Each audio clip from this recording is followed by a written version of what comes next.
This episode of The Weigh-In, where we talk to content creators, bait makers, and industry insiders. This episode's brought to you by our fine sponsors, Big Al Speed Shine. You can find all their products at BigAlSpeedShine.com. Spray it on, wipe it off, done. Deep gloss, slick finish, big shine. Big Al Speed Shine, slick it up. FCLX. FCLX is a specialized extinguishing agent designed to tackle complex lithium-ion battery fires and conveniently packaged for use in boats, side-by-sides, campers, and homes. Proudly made in the USA, FCLX penetrates the battery during thermal runaway, rapidly cooling the fire and preventing reignition. The FCLX agent interrupts the lithium oxidation process that fuels the fire while neutralizing the harmful gases.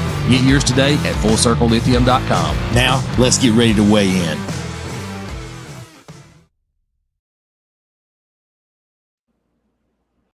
What's going on, everybody? Welcome to the Monday night episode of The Weigh-In. I'm glad y'all could join us tonight. Got my buddy Diaz over here with us for the first time. Yes, sir. He's here with us. Before we get started, thanks for everybody in the comments. Thanks for stopping by. But before we get started real good, I wanted to bring up something that you guys may have saw today on post. Danny posted about Mr. John Wilson's daughter and granddaughter today.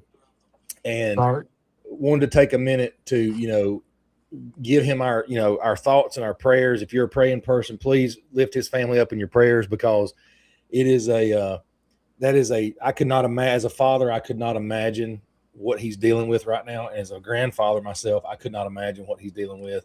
And I've reached out to, I know many of you have all reached out to him. If you take a minute to let him know you're thinking about him, praying about him and his family, I know he would appreciate it. He did respond to me.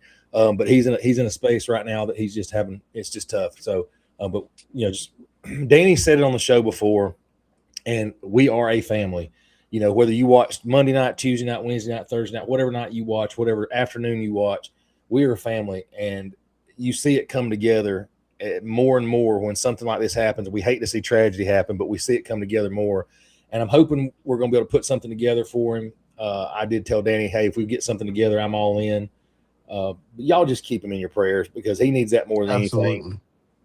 He's been a great friend of the show for a long time. He's always commented. I sent him stickers over a year and a half ago, I think it was, when he first started coming around, 2 years ago, whenever it was. Just a super nice guy. And yeah, Alex says John needs all of us right now. He already lost his wife, so he definitely needs us. He needs his prayers. Anything you guys can do to help him out, reach out to him. I don't know any of the other information as far as arrangements or anything like that, but I'm sure Danny will be posting something later. But I did want to make mention of that on the show tonight. And I hate to start it off with sad news, but he's family. He's family, and I love him like a brother. And by gosh, we'll do whatever it takes to make him feel as better as we can. Anyway, thank y'all for listening to that for just a minute. But he's important to us, guys, and ladies that are watching. Y'all please reach out to him. Anyway, without further ado, again, we've got Diaz. Sorry, I've got all my notifications are popping up on my computer screen, so I can't read comments as they're coming in. So I apologize, guys. We got Coleman in the house, Eddie Hudson. What's going on? G4 Outdoor. What's going on, my friend? Eric's in the house. Who else we got here? I saw Big Al Speed Shine was in here. What's up, Big Al? What's going on? We got everybody in here, man. It's awesome. Thank y'all for stopping by. And we're just going to jump right into the show. Most of you guys know Diaz, and I'm going to call him Diaz because that's what he goes by. I know it's Alfonso Diaz III, but we're going to call him Diaz. That's what we call him, Diaz. Yeah. Military man, so we all go by our last names in the military. Last name. Yeah. Everybody. All my friends call me Diaz. Yeah. I didn't know I had a first name for a long. Everybody's like, call him. You can say Tony. I wouldn't answer to it. You said call him. I was like, what? That's me for sure. So, and it's funny that when I was making the show post, I posted about when you and I were talking. Actually, he was like, what are we going to talk about? I was like, well, we'll talk about Allatoona, and maybe we'll bring up some Guntersville stuff, and we might. And I said, we can always talk about the smallmouth. And I'd be doggone if he didn't drop another one today on us. Another smallmouth that's caught on Allatoona. Tell us, what do you know about this one so far? Well, just from looking at it, okay, so it was caught this Sunday morning on the south end, and the person who shared it with me asked me not to reveal the location, so I gave him my word. But I did verify that it was in fact caught on Lake Allatoona. Gotcha. Now, how'd you verify? How'd you verify that he had a picture He location had a of it? picture with a definite Okay, landmark. gotcha. Yeah, I know I got exactly you. where he was. So I reached out to the DNR fisheries biologist, Chris Smith, and I haven't heard anything back. I wanted to get his opinion from Yeah, the picture, based on the picture. And I looked at it, and this one looks more like a smallmouth. yeah, It could be a mean mouth, but out of all of them, except for the very first one, which was verified by the DNR to be a smallmouth, yeah, this one looks more like a smallmouth. And a lot of people are saying mean mouth or whatever. But here's something that we need to take the point, which I found interesting.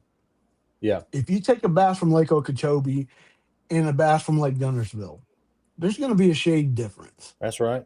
So if this spotted bass that was recently caught was brought from another lake, let's just say that's what's going on. Don't know 100%.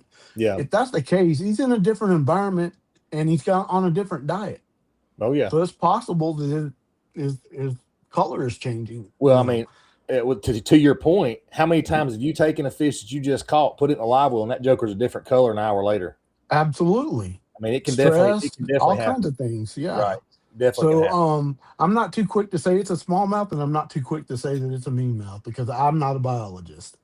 But I Well, really wish these people would take a sample, a scale, a fin, or turn the fish over to DNR so we could know for sure what it is. let me ask you this question. I'm gonna play a little devil's advocate here. Okay. Other than just for our own, wanting to know, what would really be the reason for sharing that with a DNR? I just That's asked that's because, that's really it. That's really it. Is just to know. well, I mean, in because my opinion, because DNR, the way they're running Lake Allatoona, they don't want them in there. and that's But what I'm getting at. I'm hearing a lot of folks want them in there. They want that variety. So it's kind of 50-50. Yeah. Now, has Allatoona ever been known to have native smallmouth in it? Yes. So I spoke to an Army Vietnam veteran friend of mine, Mr. Tom Mays. He said in the 50s and 60s there was absolutely a smallmouth population in Lake Allatoona. So then why would DNR not want, if there was a native population, why would Mm-hmm. they, are they not wanting these because they're not native any longer? Is that why maybe? I don't know the answer to that. I think it might have something to do with their largemouth bass stocking program. If if if if they don't want mean mouths, they want to improve. Because on Lake Allatoona, the largemouth bass population has improved over the years. They've been Of course. stocking. Yeah. They've gotten bigger and healthier and all that stuff. And that's the only thing I can take away from all this is they don't want another species brought in that could possibly you know tear down what they've been trying to build. Right. We already Um, know the spotted bass is mhm. it's a very hungry fish. Yeah, It will eat yeah, anything. So yeah, I imagine a hybridized, mean mouth is probably even more voracious, however you yeah, say that, than what yeah, a standard spot would be. So maybe yeah. that's That's why. true. But I, Mhm. I saw somebody's comment on Facebook. I don't know. It was not this one, but the one before that. Because somebody was like, they want you to call DNR, and I can't remember who it was. Somebody said it may have been Tim White. I can't remember, but he said, "I'm not calling the police on me." You catch a fish. Yeah, Like, I used to be a yeah. cop. Mhm, And unless mhm. there's an absolute emergency going, I'm not calling the police to my location. Like, we're not doing that one. So, but Right. I'm just joking. Like, I you hear do you. whatever you feel comfortable doing with. But like, I don't know that I'd want to call DNR. It's like, hey, I'm over here catching these fish. Um, Yeah, but he caught this one on live bait. Is that correct? yeah. It caught on a live minnow. Wow. Yep. Well, I Hmm. mean, so I'm assuming he was just fishing in general, or was he actually Yeah, striping? he was just fishing. I don't know exactly. I didn't ask him what he was fishing for, but I'm assuming crappie or anything that would bite. I got you. He looked like an angler that, looking at the picture, that they were just trying to catch fish with minnows. So this population just all of a sudden this year popped off we're seeing these either hybrids or we're seeing actual smallmouth or something like that. Hmm. I mean, why do you think all of a sudden now we're seeing it? And is it do you think it's just a recent somebody dropped them off in the lake, or are we seeing over the last few years they've started to hybridize and we just didn't know they were there, or they're actually smallmouth there, whatever? Well, there's people that on Allatoona that say they've always been there, and just not in numbers. And Yeah. then there's people that are saying they're being introduced. You Yeah. know, and so if they've been there all along, I think we would have seen more reported catches over the years. Somebody posting a picture on Facebook or something, you know, Well, and let's face it. How many times have you heard an angler talk about they like to go catch smallmouth because they're probably the dumbest of the species of bass? Like they will bite mm, anything that you put in their face. You would right, think we would have caught, as much tournament pressure, as much regular boating yeah, pressure that lake gets. We would have saw smallmouth before now. somewhere along the line, and here it's happening within, I guess, a month and 2 weeks now. All of a sudden, kind of leads you to think that somebody's putting them in there. Yeah. Raise your hand Whether if you're putting smallmouth in Allatoona. We won't tell anybody. you won't tell. That will never happen. That will never happen. Yeah, no. As soon as somebody said, "Yeah, I did it," they'd be the front page of GON next week I for hear sure. you. Well, I mean, so in your opinion, I'm gonna ask your opinion because you fish Okay. Allatoona quite a bit. You fish the Yeah. Tuesday nighters, and that's your home lake basically. Yeah. What do you think about having smallmouth in Allatoona? I don't know. I don't know that. I really don't know what to think about it. Historically speaking, I did speak to the biologist and Georgia Outdoor News. Historically speaking, where there were Alabama bass, which is the spotted bass, introduced into lakes that had populations of the smallmouth, the Alabama bass decimated that population. Right. We've got lakes up in the north here in Georgia that have seen that happen. So my opinion is I don't know because it could be good, it could be bad. Yeah. Just don't Well, know. I mean, for how long did DNR deny that bluebacks were in Allatoona? Right, So and they weren't going to survive, and here yeah. here And here we listen, are. I'm not going to dime anybody out because I don't not dime anybody out, but I won't talk bad about any agency. But Mhm. we've had areas of the state that DNR said there wasn't feral hogs in, and then Mm, somebody shoots about 10 or 15 of them, and they're like, mm, oh crap, I guess there is. And finally, they got a feral hog season. Now Georgia's, of yeah, course, Georgia's all yeah, that way, but back then you yeah, couldn't hunt them at night, you couldn't do this, you couldn't do that. And now it yeah. was like, well, now they're everywhere. So it's funny how and when I say DNR, I don't mean DNR as the whole organization. Typically, Mm, it's one or two officers that will be. Sorry, I don't know what we're hanging up for. it's okay. But they'll and guess what, guys? You won't be surprised. I forgot to pull TikToks. Let me get TikTok pulled up real Yay! quick. All I do that right. every week. I do this every week, and you would think I would remember TikTok. There, I TikTok's think pulled up. I Sorry. think the comments are blowing up too. Yeah, we got a bunch of comments here. I did want to take a chance real quick. We'll get back to that. But we got Coleman in the house who top 10 with his dad on West Point, which I think, congratulations, by the way. Congratulations! Huge. Great job. West Point, like Eric said, is a rough life on West Point for sure. It can have its good days and bad. He Yeah. said practice went horrible. He ended up finding some decent little deal after the morning bite was over. And of course, a lot of guys, talking about praying for John. I really appreciate that. Let's see here. Mike Geiger, what's going on, brother? Let's see. I'm scrolling down to the comments. If we got any questions in here, I'm gonna scroll the bottom. I'll scroll up the comments here in a little bit as well. All right. All right. Doug Rice says he's been fishing Allatoona his whole life, never seen or heard of a smallmouth until now. So he's one of those ones that's never seen or heard of it. Yeah. Let's see. Okay, this is a good one right here. Michael Hefner, 2435. I was told by a little bird that someone dumped about 300 in that were all over 2 pounds. Wow. That's a little bird with a big secret there, if that's the truth. You know what I mean? Yeah. That's not. Listen, you dump 300 fish in, they're all over 200 pounds, unless they're doing it in increments. Somebody did that. You know what I mean? Like they did that on some polar stuff. But that would explain why you're seeing such a crazy influx all of a sudden. Mm-hmm. And some hybridization. Some hybrid. Because you think typical stocking programs, they're stocking fingerlings, things like that. You don't by get the thousands. Yeah. 2-pound bass, 300 2-pound bass. That's a lot of fish. Yeah, and they'll that's a pretty good sized tournament haul on a smallmouth lake to get them all. You know what I mean? So yeah. and then Alex says 18 to 19 inch smallmouth is not young. It takes years to grow that big. And yeah, no I mean, doubt. so for sure. Let's see here. I'm going back up through the comments, guys. We'll make sure we get everybody in here. Yeah, a lot of lakes with smallmouth spots, stuff like that. Coleman says, I'll be the first to say, come out in public and say, I support smallmouth in Allatoona. Okay, I agree. I mean, I don't have a problem with it because I don't fish Allatoona and I'm not a part of that fisheries, what they're deciding to do with it. Yeah, and then Eric commented and said, you know, he's heard from some sources that there are some boats that fish chicken don't come back home empty. Yeah. On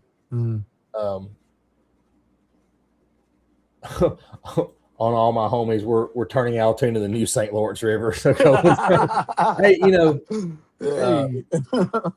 yeah, and then Eric, we talked about that, turn them into DNR for sure. I just don't listen. You can turn yourself into DNR, call DNR on yourself if you want to. I probably won't be the one that does that. That's just my opinion. So all right, and then Eric's got a new case study question. Typically, Diaz, I'm gonna go ahead and break it to you. So we always ask the guests. I'm gonna go ahead and ask it now. It may already be in the comments. Do you believe in Bigfoot? Wow. I'm gonna tell you. I had a feeling this would come up because I do watch all the podcasts. I about 80% believe in Bigfoot. And 80%? I'm gonna tell you a little story. Go for it, man. We love stories. So this was after Desert Storm, 1993. Field problem, Fort Rucker, Alabama. We were doing nighttime road marches, and I got selected to be watch on one end of this field. It was a dirt road, and my partner was about, I don't know, 150, 200 yards down the road. Yep. My battle buddy. And we started joking around. We had been out there for about half an hour. We started making noises, animal noises, cricket noises, the old whoop what you do with your hand right there, like a loon or something. And then I heard something that literally gave me goosebumps because I had heard it one time before. So I couldn't tell you what it was. It could have been a bobcat. It could have been some kind of panther or something. I don't know. But what it sounded like to me was something I had heard when I was younger. 1971, some campers supposedly recorded the Bigfoot scream, and this was documented back in 1971. So it could have been artificial then, but it wasn't like AI or anything like that. But when I heard that, it gave me goosebumps because it just made this sound, and it was louder than what I was hearing from my buddy. So they come pick us up. We're in the back of the deuce and a half. And I said, was that you, man? We were making them noises. He goes, no, I thought that was you. And I said, it wasn't me. And our faces just kind of went blank.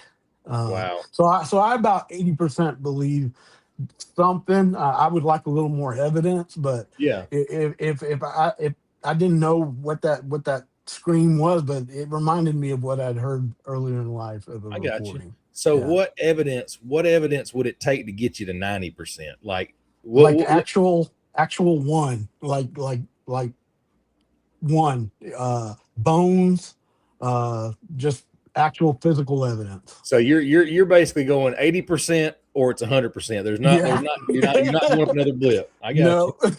So I don't know if I've told this story. I may have on here, but like I love Bigfoot stories. Yeah, I'll listen to every one of them until they get off like way out there with the whole. I'm not real sure on the interdimensional being thing, but anyway, I was hunting. I don't know. It's been a while. I was hunting down in Heard County, and if you look up Heard County, there's a lot of different stuff down there. They've had, it's a pretty rural area. But I was sitting there. I'm sitting there fishing or punting, and I hear it. This is dark. I'm talking about 0 dark 30, like it's well before daylight. We're bow hunting, bow season, and I hear knocking. Like it sounds like 2x4s knocking. It's or a hammer hitting. It's not tree knocking. It's like, and they're repetitious. There's like 3 to 5 every couple of seconds. Now, when I say we're rural, we're all in timberland. There's no houses for several miles, and I'm hearing it plain as day directly at my front. Mm-hmm. So anyway, I hear it. It goes on for a while, and then whatever. Well, I get out of the stand. I tell my buddy. I said we were riding the 4-wheeler. I said, man, did you hear that knock? And he goes, yeah, I did. I said, if I didn't know any better, I'd say it was Bigfoot. He hammers the brakes on the 4-wheeler, stops. He goes, my brother swears he's out here. You've seen him. Da, da, da. Well, they start telling me stories later on. Him and his son start telling me these stories, and I had to stop him. I was like, look, guys, just so you know, I know hunters like to call, they like to pull practical jokes on each other. And you could have been doing this in the middle of the night. I said, but I carry, like I'm a cop, I carry a pistol on me. But this time I said, I don't want to accidentally shoot you guys trying to play a practical joke in the middle of the wood. They're like, no, we're serious. We're serious. Well, anyway, fast forward to the next turkey season. I'm out there on the property, and they're doing a controlled burn next door. So one of the field forestry guys comes over to talk to me, and we're talking. And he said, have you seen the Bigfoot hunters yet? And I said, what are you talking about? He goes, yeah, they've been out here all year. The Bigfoot hunters are getting on us for burning the property, doing the controlled burns because we're ruining Bigfoot habitat.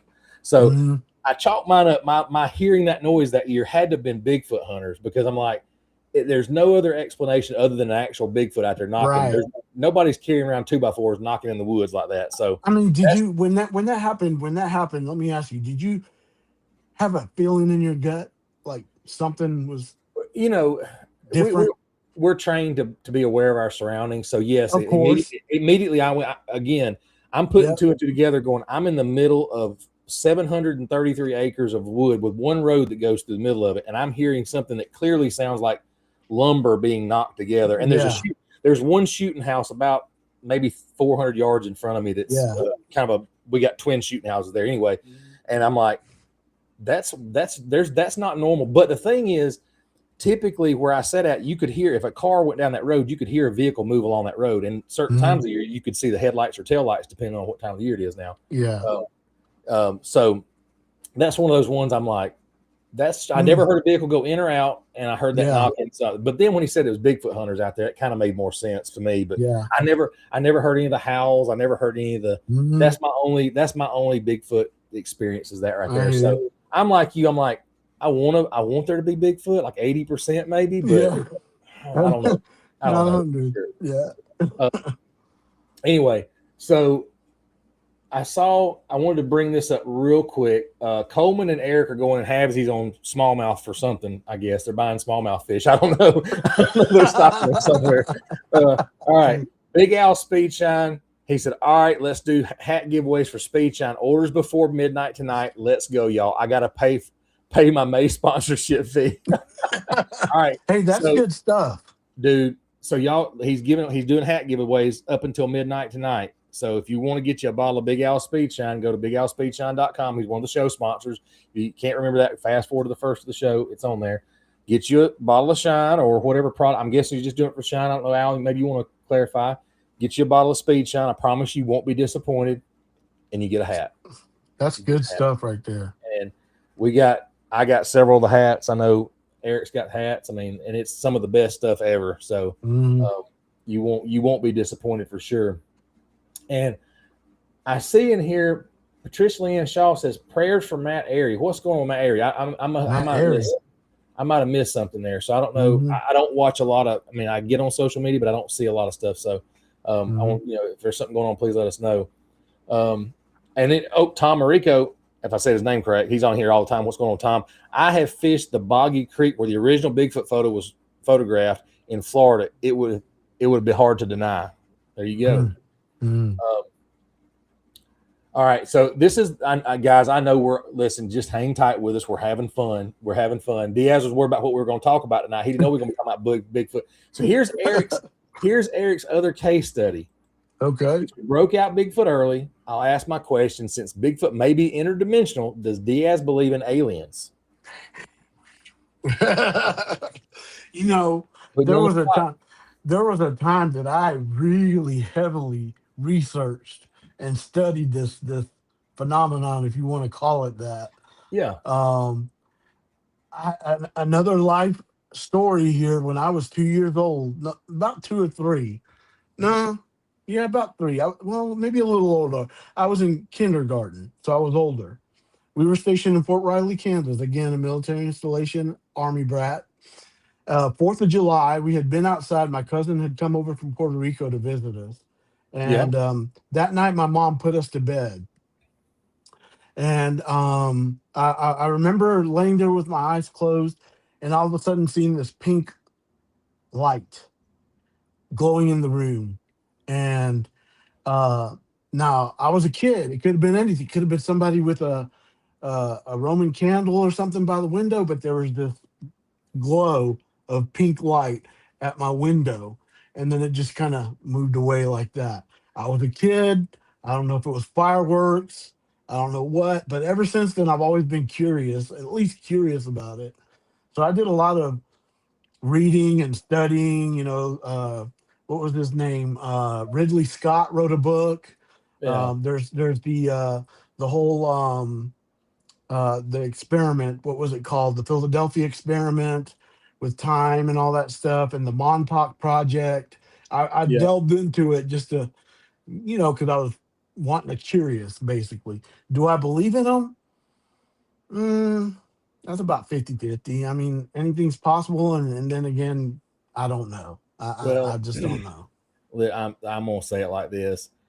I will probably never not believe in some sort of alien, and I use the word alien very, very loosely here. Yeah. There is no way, if the spec that we are in this, I say world because that's what we know. Our mind's Earth is a world, right? Mhm. But we're in a galaxy far, Yeah. far away. No, Yeah. made the fourth stuff. But no, seriously, I mean, I can't imagine that we're the only speck floating around this thing with some kind of heartbeat. I know they've got Mars and stuff. They found living creatures. So that's why I say I use it loosely, because if you got life on Well, Mars, then you've already got aliens. that's the thing. If you ask me, do I believe there's life on other planets and galaxies? I think it's very possible. 100%. I just don't think that. I don't think that. I don't think that we're the only thing living. If it's as vast as what we're told it is, because obviously I've never been to space, but I just can't imagine we're the only thing out there floating around. That's my opinion. And like Eric says, I actually believe in aliens way more than Bigfoot. Yeah. So I hear you. I believe Bigfoot would be disappointed in that. Maybe he'll make an experience. And then Doug said Heard County is the top places for Bigfoot in the U.S. I did not know that. Wow. And I didn't know that either. He hunted it for 30 years and never saw one. I never saw one, Doug. When they were telling the story that got it stopped, and I told them that they needed to stop before I thought it was a prank. The one son who lived in Alabama now, and he had come back to hunt with us. He said he was hunting on one of the spots I love to hunt at, turkey hunting. And he said when he was sitting there on the ground, he saw a hairy-legged, two-legged creature. He all he saw was the legs, basically the legs, walking by under the tree canopy. And that's all he saw. And I stopped him. I was like, dude, I'm going to stop you right there. Y'all walk around here in dang gorilla suits. Somebody going to get, we're carrying weapons out here. It's not the time. But he swore up now. I swear, he said, I never hunted by myself there ever again because of that. So I don't know. And then we were talking about the Big Al speed shine a minute ago, and this is a true story. I stepped on Eric's gunnel last week and froze because I knew there was speed. And literally, when my foot hit it, I felt it, and I'm like, I stopped because I almost went in the lake. I was stepping from the boat to the dock, and as soon as I hit it, I was like, that was about dumb, Tony. You know what he uses. You know what he uses. So. I put that grip tape where my steps are because I don't want to slip. 100%. 100%. But it does its job. It keeps the water and clean, and it polishes. It does a great job. Listen, I cleaned my boat up, what was it, a week or so ago, before the West Point tournament. I've kept it clean since. I fished with Alley, which is not a dirty lake by any means. But Guntersville, I wiped it down before I went to Guntersville again with Speed Shine. And I took the Speed Shine with me to Guntersville. That boat still looks pristine. And I didn't wipe it down yesterday when I left because I was ready to go home. I didn't wipe it down yet, and that boat is still pristine. After being in Guntersville, all the ground. And I know Guntersville is pretty clean, but I was up in shallower, dirtier water. And it's still just as stupid clean as possible. But yeah. And then Eric said, but the government said, for sure, but the government said. Yep, Coleman, I appreciate it. Yeah, y'all go like the live, give us that thumbs up. We love it when y'all do that. Like, Danny says, all the cool kids say, like, subscribe, all that good stuff. And then got Critter in the house. Sarah thinks I was abducted, so they must be real. by Bigfoot or by aliens? He could go for a little bit of either one, aliens or Bigfoot. And Chris, we appreciate you stopping by, man. I love it. Yeah, shout out to Chris and Chaz and Bree and Sarah. That I'm on their pro staff over there at Bain Fishing and Outdoors, and I just heard it's that. been a good relationship. If y'all, I'm telling you, rod repairs, Critter's the man. If you need a custom rod or rod repairs, go see him. I've got to get over there to see him. He's been talking about making me a rod, and I got to get over there and do it. I just haven't. It seems like every time I go to do something, I get so busy. I've told you that before, but great folks. Some of the funniest. Absolutely. Chris is one of the funniest people you ever meet. I mean, 100%. He don't mind. He don't mind showing out. For sure, yeah. I like it, man. Yeah. Eric said his wife believes in both. And then Tom says we have always discovered new forms of life. Example would be a mean mouth. You're right. There's always ways we'll find out. Matt Airy. Oh, Matt Airy withdrew from the elites to battle lymphoma. Man, I had not heard that. I hate that. Yeah, me too. Prayers to him. That is, we send our prayers up to Matt as well, because I'm telling you right now, that stuff is not easy to do, not easy to deal with, man. And we've already, you don't want to say it. We've seen what happens. We get guys that, we had, you just don't want to hear that. You hate to hear guys getting out. I've known, if you've never known anybody that had, some form of cancer or something like that, that is something I don't say like, I would not wish that on my worst enemy. It makes you a shell of your person, and it's tough. Brutal. It's tough to deal with. And I hate that. I do hate to hear that, man. Dang. Yep. And then Eddie says Baines is the bomb. Absolutely. They've got a great shop. I got to get up there, guys. I'm gonna get up there and see y'all shop. I promise one day. I promise we'll get up there and hang out for a minute. And a shout out to Eddie Hudson, FNS Jigs. Yes, sir. He makes some good ones. He does. I've got one in the boat. In the boat for sure. In fact, I took it out of the pack and put it in my jig box, and I hadn't tied it on yet. But I hadn't thrown a jig a whole lot this year. I know you like to throw the jig though. You been throwing the jig here lately? Oh yeah, I've always got it on. That's my strength right there. Yeah. And anywhere I go, I got jigs with me. Now, so we've got guys in the comments that struggle with fishing a jig. We've got guys that do real well fishing with a jig. I love fishing with a jig, but I made myself break away from it because there was about a year there where I didn't throw anything but a jig. What about a jig is your strength? You said it was your strength. Why is the jig your strength? It's my strength because I like the challenge. I've spent the most time with it. I'm very patient. I'm very thorough, and it suits my personality, I guess you could say. Right. My personal best. I'll tell you why the jig is my favorite. 1998, Lake Seminole, pitching and flipping in grass. Caught my personal best largemouth, 12 pounds, 2 ounces, on an old Strike King Pro Model jig. It was black and red. I was hooked from that moment. And here I've got one tied on. Always have a jig, and that's really why it's my favorite. Jig is very versatile. You can fish it a bunch of different ways, and in different bodies of water, it'll always produce. Right.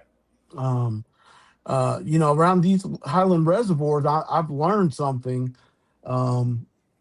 Casting a jig and skipping a jig is very important, especially skipping. But casting a jig for me has become something because I can get it out there a good distance and not be on top of the fish that I'm trying to target. Yep. And I like this rod that I have here is and I've tried them all. I've tried high-end Megabass, St. Croix. I've tried G. Loomis. You name it, I've tried it. I've settled on this for a casting jig. This is a Lew's Custom Light. It's going to shock a lot of people. And it's a 7.3 medium heavy. And what I like about it is that it's light for one thing. And it's very sensitive rod. Its castability is excellent.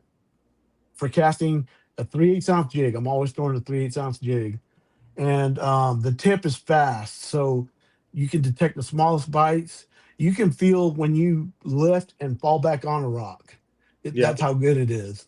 But it's also got the backbone. I can't show you here. It's It's hard to got show. good. Yeah, it's got good backbone.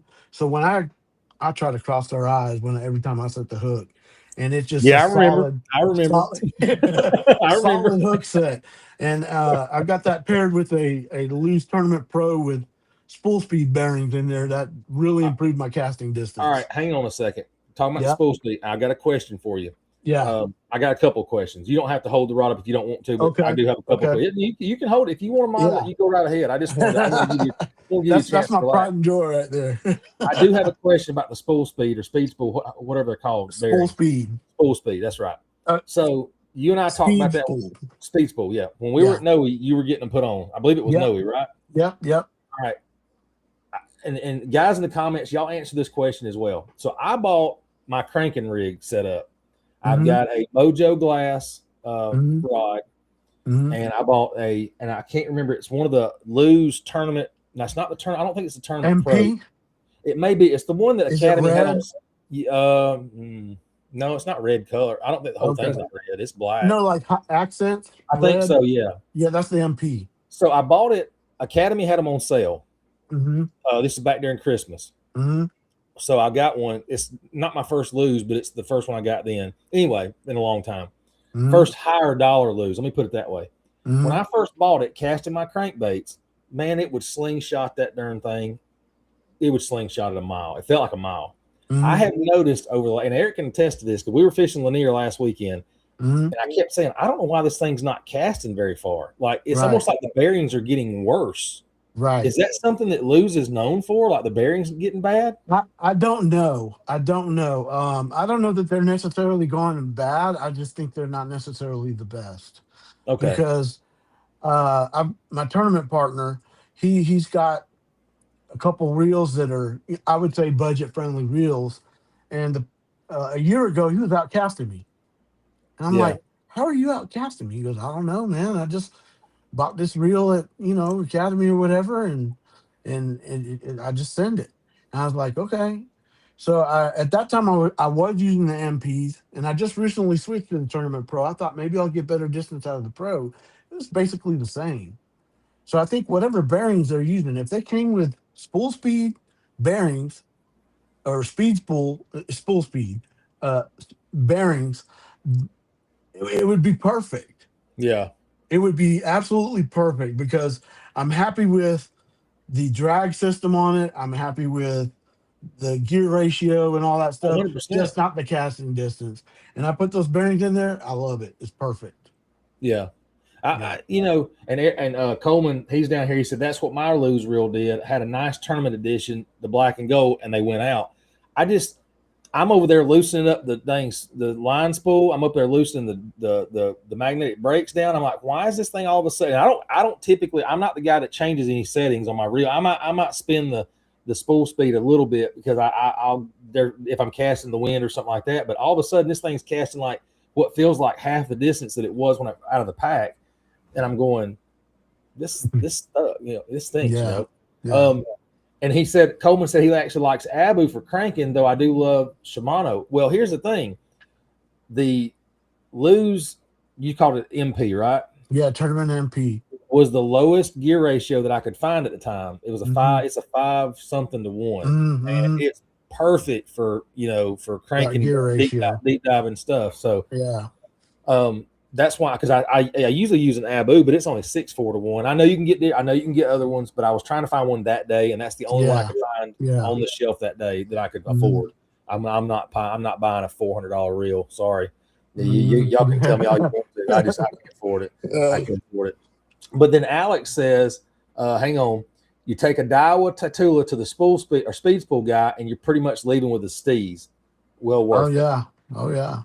What's the cost on some replacement bearings for your Lou's?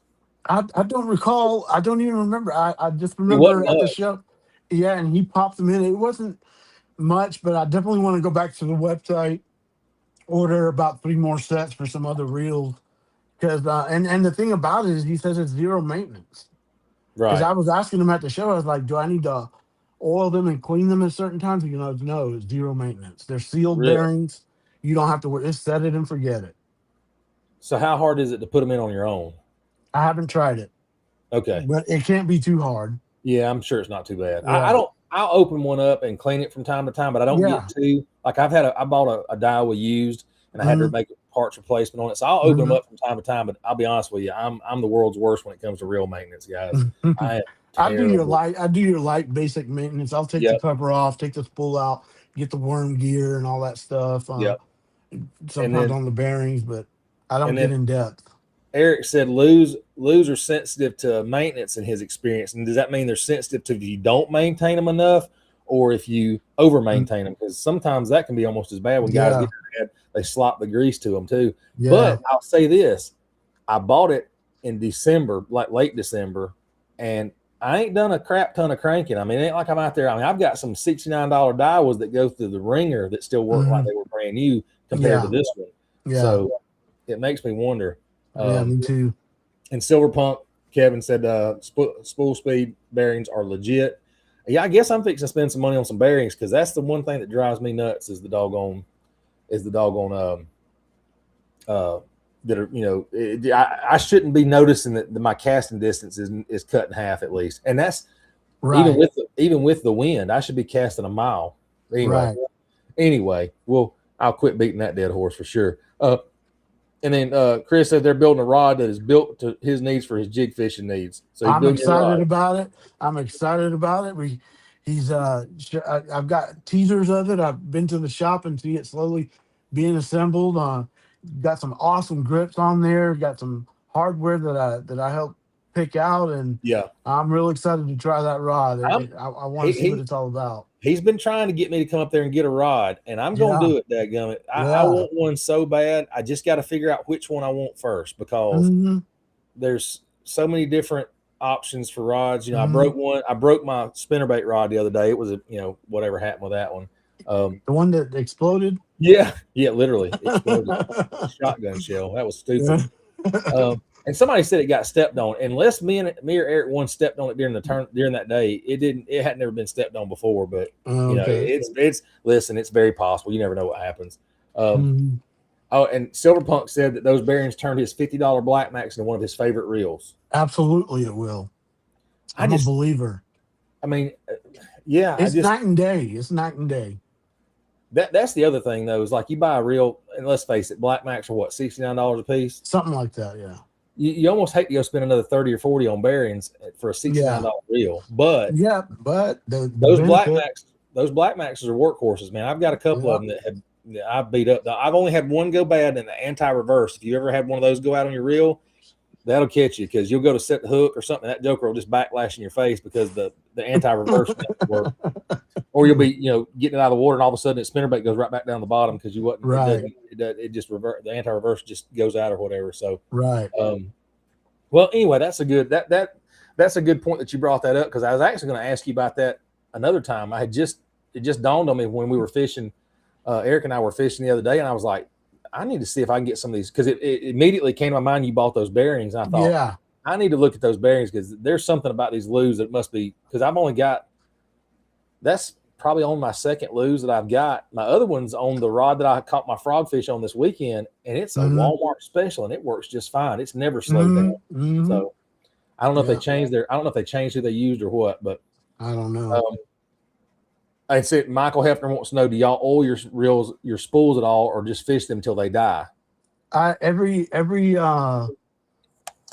right before Christmas every year I take them apart, kind of blow them out with air, make sure there's nothing in there, and then I do wipe them down.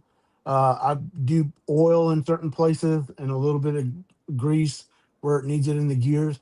There's a lot of YouTube videos that'll show you how to tear a bait Yep. caster apart and what you need to do, and it's really not that much. It's not that much trouble to do it, and I just do it once a year. And I'll say this: most of your manufacturers have online diagrams of those reels. Mm-hmm. It would behoove you, as we say in the military, to download download that thing, because the first time one of them little screws or springs rolls off and you're like, crap, you wish you did. But they are pretty easy to break apart. I mean, when I first got back into fishing, I used to tear them down every 6 months and clean them and all this, that, and the other. I was like, dude, you're paying $59 to $79 for these things. You fish them till they die. And that's where I'm at now. So to answer your question, I would like to tell you that I took care of my stuff a little better, but I fish them till they die. Now I've got all the grease and the oils and the air, all that different stuff for sure. And then Eric, he is a real, I don't know if, I'm glad he's there he is. There. I'm glad he spelled real REEL, because that could be misinterpreted there, Eric. But yeah, he's all over the place with the reels right now. But I've been buying a bunch of Abu stuff lately. The Revo Rocket is money. Shimano, you can't beat that for all around though. I do use Shimano and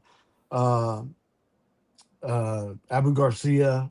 Most of my bait casters are either Luz or Shimano, and my spinning reels are mostly Shimano. I do have some Abu Garcia. Yeah.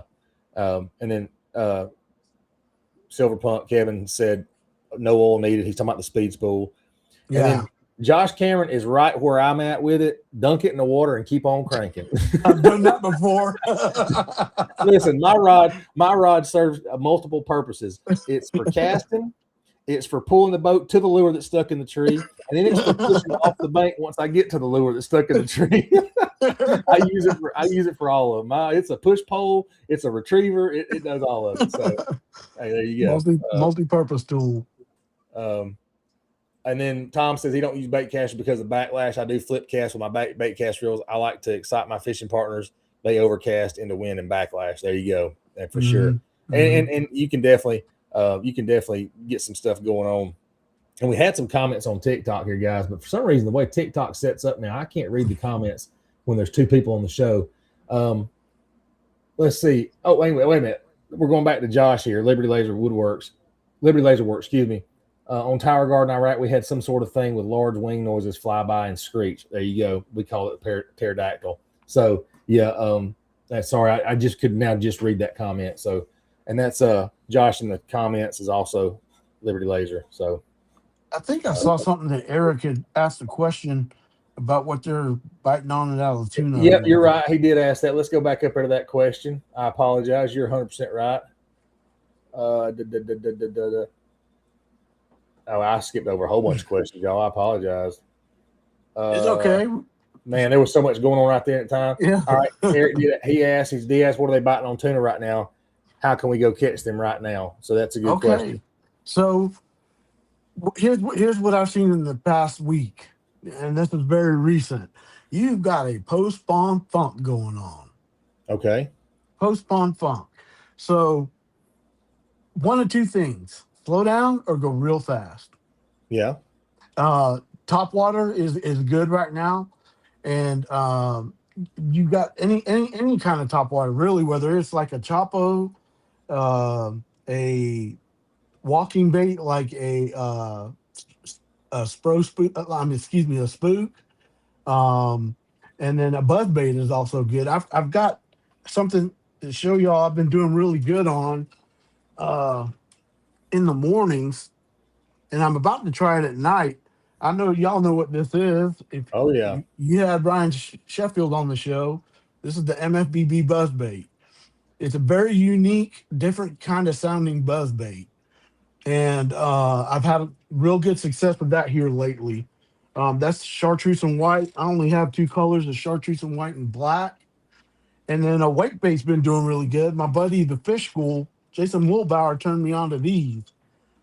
This is the Pro Zero Minnow. It zigzags kind of like what a riser would do, but it's a bigger profile. Okay. And this is a good color. This is the olive bone. Yep. For low light situations, and then I've got the olive chrome. Yep. For more sunny days, brighter sunlight. Also, moving bait wise, I haven't been throwing a lot of moving baits because I haven't noticed they're in a chasing mood yet. They're in that post-spawn funk. So slow down presentations like your jig, your shaky head, even Texas rigged, like a Texas rigged lizard, or a creature bait, Texas rig, the Carolina rig, something that you can get down there to them. They'll be either on the bottom or suspended just off the bottom, is what I've noticed them lately. So that's just some of the things that have been working I got you. for me. For you, Yeah. Now, do you notice that you tend to gravitate? We know we know you like fishing the jig. So, do you tend to gravitate more towards that slower presentation? Not necessarily finesse, but slower presentations anyway. And maybe that's why, because of confidence, and that's why you're getting bit. Or are you really seeing that they're just not wanting to bite nothing? I'm really seeing that because I am trying moving stuff, crankbaits, spinner baits, chatter baits. Even in scoping, you got to be very, very particular on how you're presenting that minnow because they're just not in a chasing mood right now. A good majority of them, you will catch them. Don't get me wrong, because they spawn in different phases, different ways. But from what I saw last week, they'll come up and look, and then they'll nose back down. Nose back down. You'll get a tick on a moving bait or whatever, and they won't come back and touch it again. They won't. They're just nipping at it. So that's when I slow down. I do power fish. Don't get me wrong, but when I see things and feel things aren't working, I know it's time to slow down, and that's where things like your jig, your shaky head Carolina rig, even the drop shot, has been producing too. Now, see, this is where I get hard headed because I'm that mentality that I'll get them to bite what I'm throwing eventually. And I'll throw that till my arm falls off. Listen, I was at Guntersville this weekend, and my first bites came on top water, and I'll be dogged if that's not Mason. I think I threw a Texas rig yum dinger maybe 15 times. I caught two fish with it, but they were two small buck bass. I mean, non-keepers in Guntersville. Right. Everything else was on frog or a dang geezer skedaddle walking bait. And I saw guys out there sitting on, breaks and stuff like that, and they were dragging or they were minnowing. And I'm like, dude, if these fish will bite in one spot, like all I need is one fish to bite top water, and I'll call it a day. I'm not going to sit out there. I will. If you have to. If I know I'm gonna catch a lunker or big fish, I'll sit out there and drag to my heart's content. But for me, Guntersville is not one of those lakes. I've done the dragging thing, and I just couldn't do it. I was catching on top water, and that's what I was gonna keep going with. I hear you. And Matt Law 17 said jigs with that special crawl trailer. I don't know what crawl trailer he's talking about, but what trailer are you throwing on your jigs? So I've got them right here. Cold wet. I keep it simple. Yeah, very simple. Cold water, it's going to be a Zoom Super Chunk Junior. Okay. Something with very little motion. Yep. And then as we get into the warmer water, I'll put a Fat Albert on there on a 3/8 ounce jig. Yep. It's also green pumpkin, but it's a slower rate of fall. Yep. And then the warmer the water gets, I switch to the creepy crawler because it's a faster rate of fall. Okay. And that's all I use. There you go. Yeah. That's all the trailer you need. So my jig trailers are a little bit different. The Fat Albert I definitely use. I use a Z Crawl Junior, and I don't throw a full size jig all year long anyway. Like a lot of guys will go full size during summer or whatever. I take my jig, I trim it up, and I take the Z Crawl Junior and I trim it down to the hook slot, and I make a compact little jig with it. There you go. And then, like I said, the Fat Albert is definitely a go-to on mine as well. I haven't tried the cast Nova yet as a jig trailer. I want to try it. I've seen some guys hitting with that. I need to throw that on there for sure. I've got a little before we move away from that. No, go for it. I've got a little tip with the Fat Albert. So when you thread it on there, you see how that's curved? Yep. You want that curve. Yeah. And I'm gonna tell you why. It's because as it's falling and it starts to lay down, this is the last thing that comes down. Yeah. And it just sits there off the bottom and moves very subtly. Okay. So that's something I've learned over time. Whether it's a creepy crawler or a Fat Albert, go all the way. When you start in there and you're running that hook, go as far as you can to where right before where it splits. You can see it right there where the hook is coming out. Oh yeah. And it'll stand just like this, and they love that. I got you. So that's just a little bit of juice there. It's funny you say that because I've watched different videos on how to rig, let's say shaky heads or jigs or whatever, and they're like, you want it as straight as possible, right? Well, on the shaky head, I want that little bend. Yeah. And I want that little bend. I don't know what about it. The twirl, or if it's the bubble that it makes when it goes down. I don't know. Yeah. But if I rig one straight, it's like I don't catch fish with it. But if I put that little crook in it, I get. Again, it may just be because that's worked for me and I'm stuck on it. But that's how. So I can get along with that bend in the Fat Albert. I can't say that I've tried it, but I may now for sure. Yeah. Yeah. But I do like the Fat Albert jig trailer, and I like the Z Crawl Junior for me. I hear you. And that's pretty much the two I stick with for the most part. And I don't go with the Zoom, the full size Z Crawl. And I always use garlic. So you dip it. Yeah, JJ's Magic, either chartreuse or clear. I've always got that on. So when you dip, let's say you're using chartreuse. How much are you dipping? Just the very tips. About halfway. Let me see if I can pull this here. There's none on this one. I just put this one on, but if you look at this right here, I'm probably going to do about that much from where my fingers are to the tip. About an 1/8 inch or so. Yeah, that much. Yeah, that's something that I like. So on Widally, I'll use a black and blue jig, especially when we get towards brim, blue gilt. I'll use a black and blue jig with a June bug trailer or something like that, and I'll dip just the edges of that crawl tail, just the edges of it, or the pinch or whatever you want to call it, in that chartreuse, and man, it's almost like it's just the right amount. Yeah, and then the rest of it I'll put on my hands because I end up wearing more of the thing chartreuse than I do anything else. Well, if and another thing, if I'm doing the clear, I'm putting most of it in the clear. Yeah, it doesn't matter. It doesn't matter. You just get more sense. You're absolutely right about that. And then Josh Cameron said he grew up on a jig worm up in Minnesota. It was always our go-to when nothing else was working. 330 seconds mushroom head with a 4-inch purple worm. Purple, that's a good color.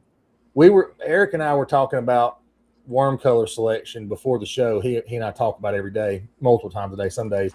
And the pink worm got brought up again. And I'm starting to become a believer in, if it's tough out there, throw a pink worm. Yeah. Can we touch on something real quick? Go for it, man. Go for it. It's your show. Your show tonight, buddy. This color right here. This is a color made by Chris Critter Bain over there at Bain's. Chris Critter Smith. They're starting a company called the Dead Sea Bait Company. Dead Sea in reference to Allatoona's nickname. So this color is kind of like an electric crawl, electric shad. Yeah, electric shad. So this is what's been working for me lately. And he turned me on to this head right here. I was using the Spro Skip Gap until he told me about this head. This is the SMH head by Z-Man and Brian Latimer. You see where that line tie is? Yep. This thing does not get hung up. I mean, it gets hung up a lot less than your round ball or any kind of stand-up shaky head there is. Because of where that line tie is, you pop it, it comes loose. Okay. And if the hook does get caught in the rocks or whatever, you can pull. It's a light wire hook. Look.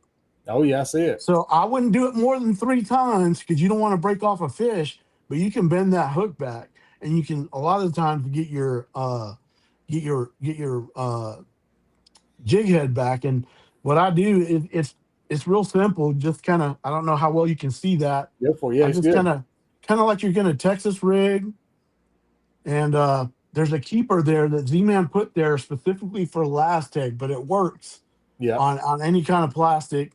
And I just pinch up right there and get that as straight as possible, and just barely, don't even push the hook tip through, because the way this is designed, they get that worm, that gap right there, it's going to push through and you're going to stick the fish every time. But there you go. That's my shaky head I've been throwing. There you go. I like it, man. Yeah. I like it. That's a good one. We're going to scroll back down to the comments here real quick. All right. See what we got here. And Kevin answered my question. Silverpunk said easy to install with the right tool. So apparently there's a tool to install the bearing. So I need to research this a little bit more. Oh, there's tools. Oh, Apparently okay. so. I need to know that. Yep. So Kevin, if you want to drop the name of that tool in there. Mm-hmm. And then Alex brought up, he did go test out the new Abu reel, definitely grabbing a couple. And that's I can't remember the name of it, but it's a new reel from Abu. And then Eric, he answered my question. You actually need to clean the lues and use actual reel oil with lues. Okay. Yeah. Okay. And that new reel by Abu is called the Voltic. But yes, think it's the Volt IQ, but they're saying Voltic. Okay. It's like a DC, but without the battery or something like that. Yeah. Lou sells a kit with oil and grease. There you go. That's what I use. Okay. Mm-hmm. And then Patricia Leanne Shaw says, never had to clean or oil a reel ever. 100%. There you go. There you go. And if you look at most of the instructions on cleaning or oiling a reel, you're supposed to go light with your oil. Very light. You're not supposed to put a gob of that stuff in there. Because I'm telling you right now from experience, you put too much in there and you're opening it up to a whipped cream oil bath in there. It's doggone just a thick. I've done it before. I've been again. I use it as a push pole too. So I mean, it's gonna get wet and it turns it into a nice little. Imagine changing your lower unit oil and come out milky. That's what it looks like when you open it up. Mm-hmm. And then Eric said he fishes his till they die, and then he replaces them. So there you go. Let's see here. Sorry, just going down through the comments here. Adam Westbrook says Lou's Custom Light SLP reel is the lightest reel they have ever made. 4.7 ounces. It's an awesome reel for $320. There we go. I hear you.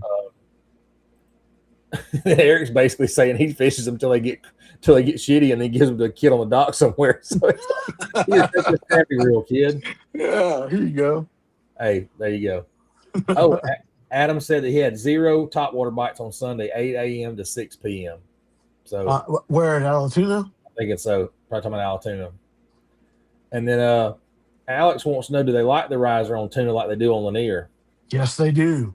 Oh, and that's something else. I don't have one with me. So the riser is definitely okay. I'm out on the water. I'm fishing. I'm seeing blow-ups. What do you usually see after a blow-up? You see that one herring. One herring or that one shad zigzagging. Yeah. And eventually it gets eaten up. Yeah. That's what a riser mimics. Yeah. It is a wounded herring or a wounded shad. If you fish it right, you're supposed to keep it up on the water surface and just slowly reel it and let it zigzag like a wounded shad or herring.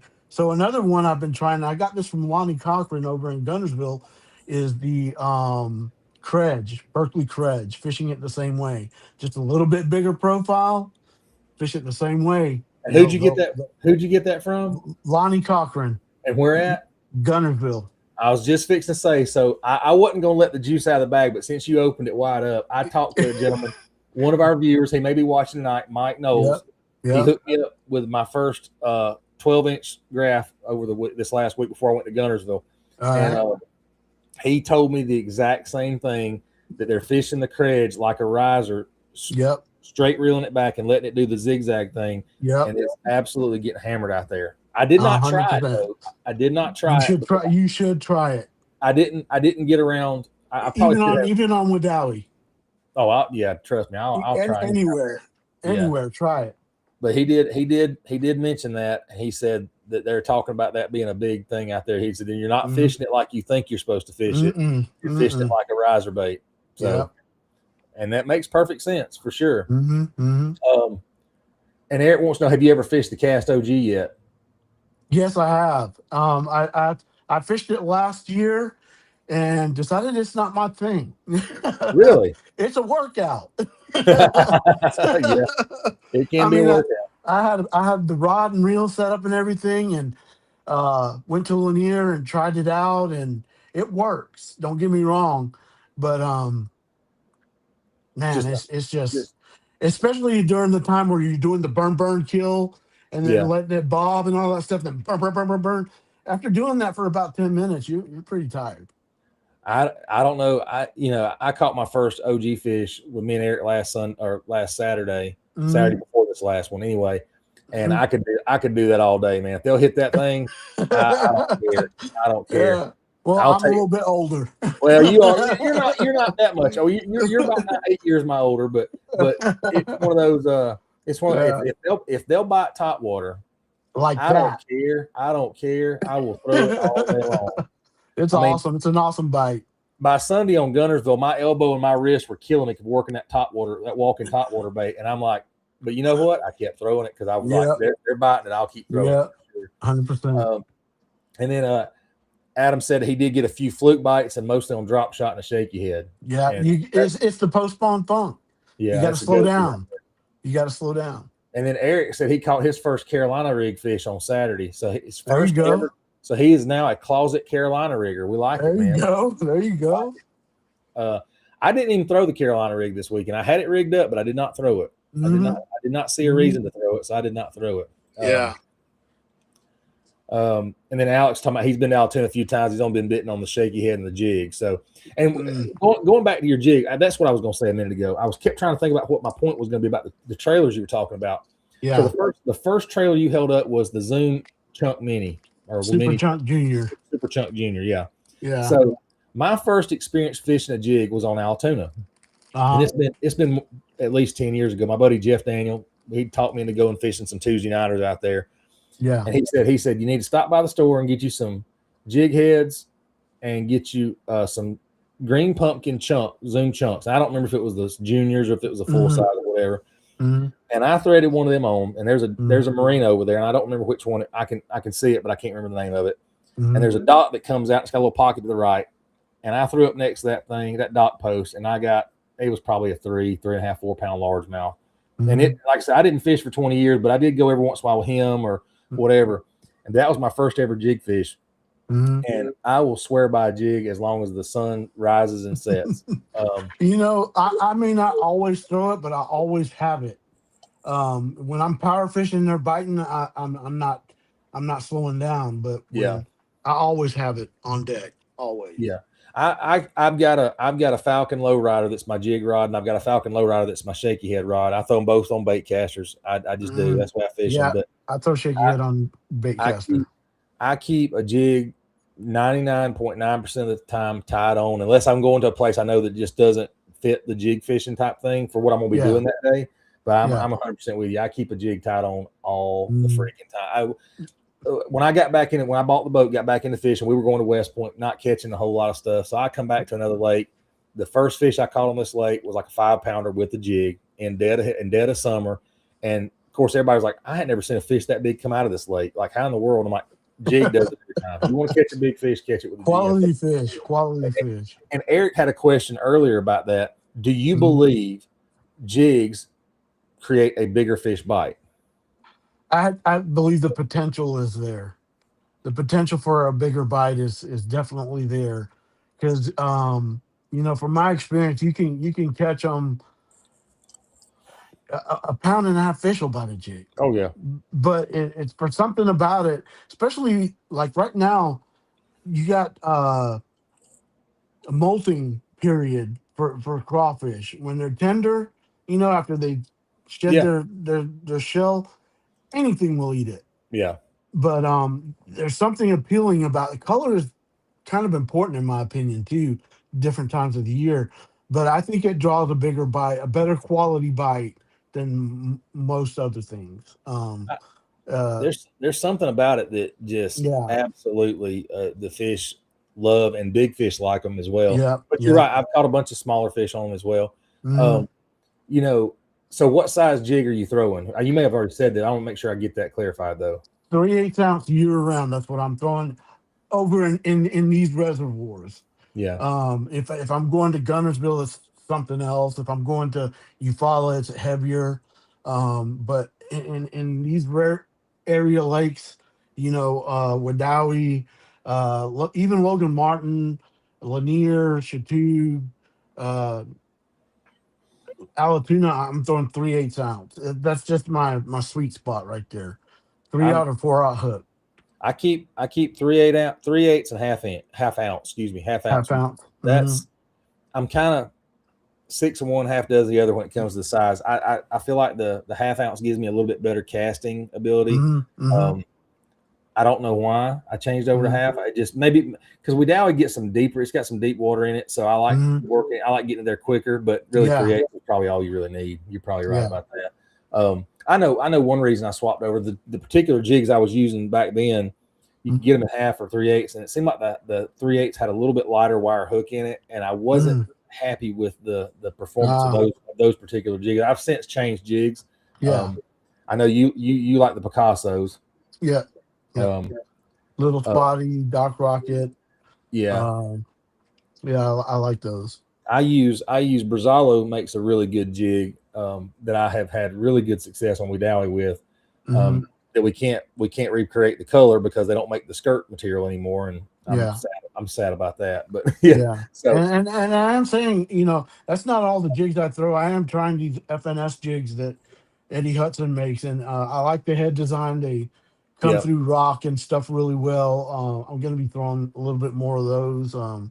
I do use other jigs. And I'm wearing a Picasso hat. And I'm not saying that just because I'm wearing a Picasso hat.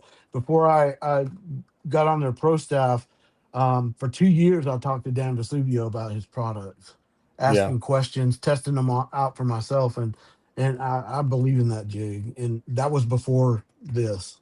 Yeah. Well, I mean, you gotta believe in a product if you're going to promote a product. Yeah, absolutely. I don't care. I don't 2 care years worth.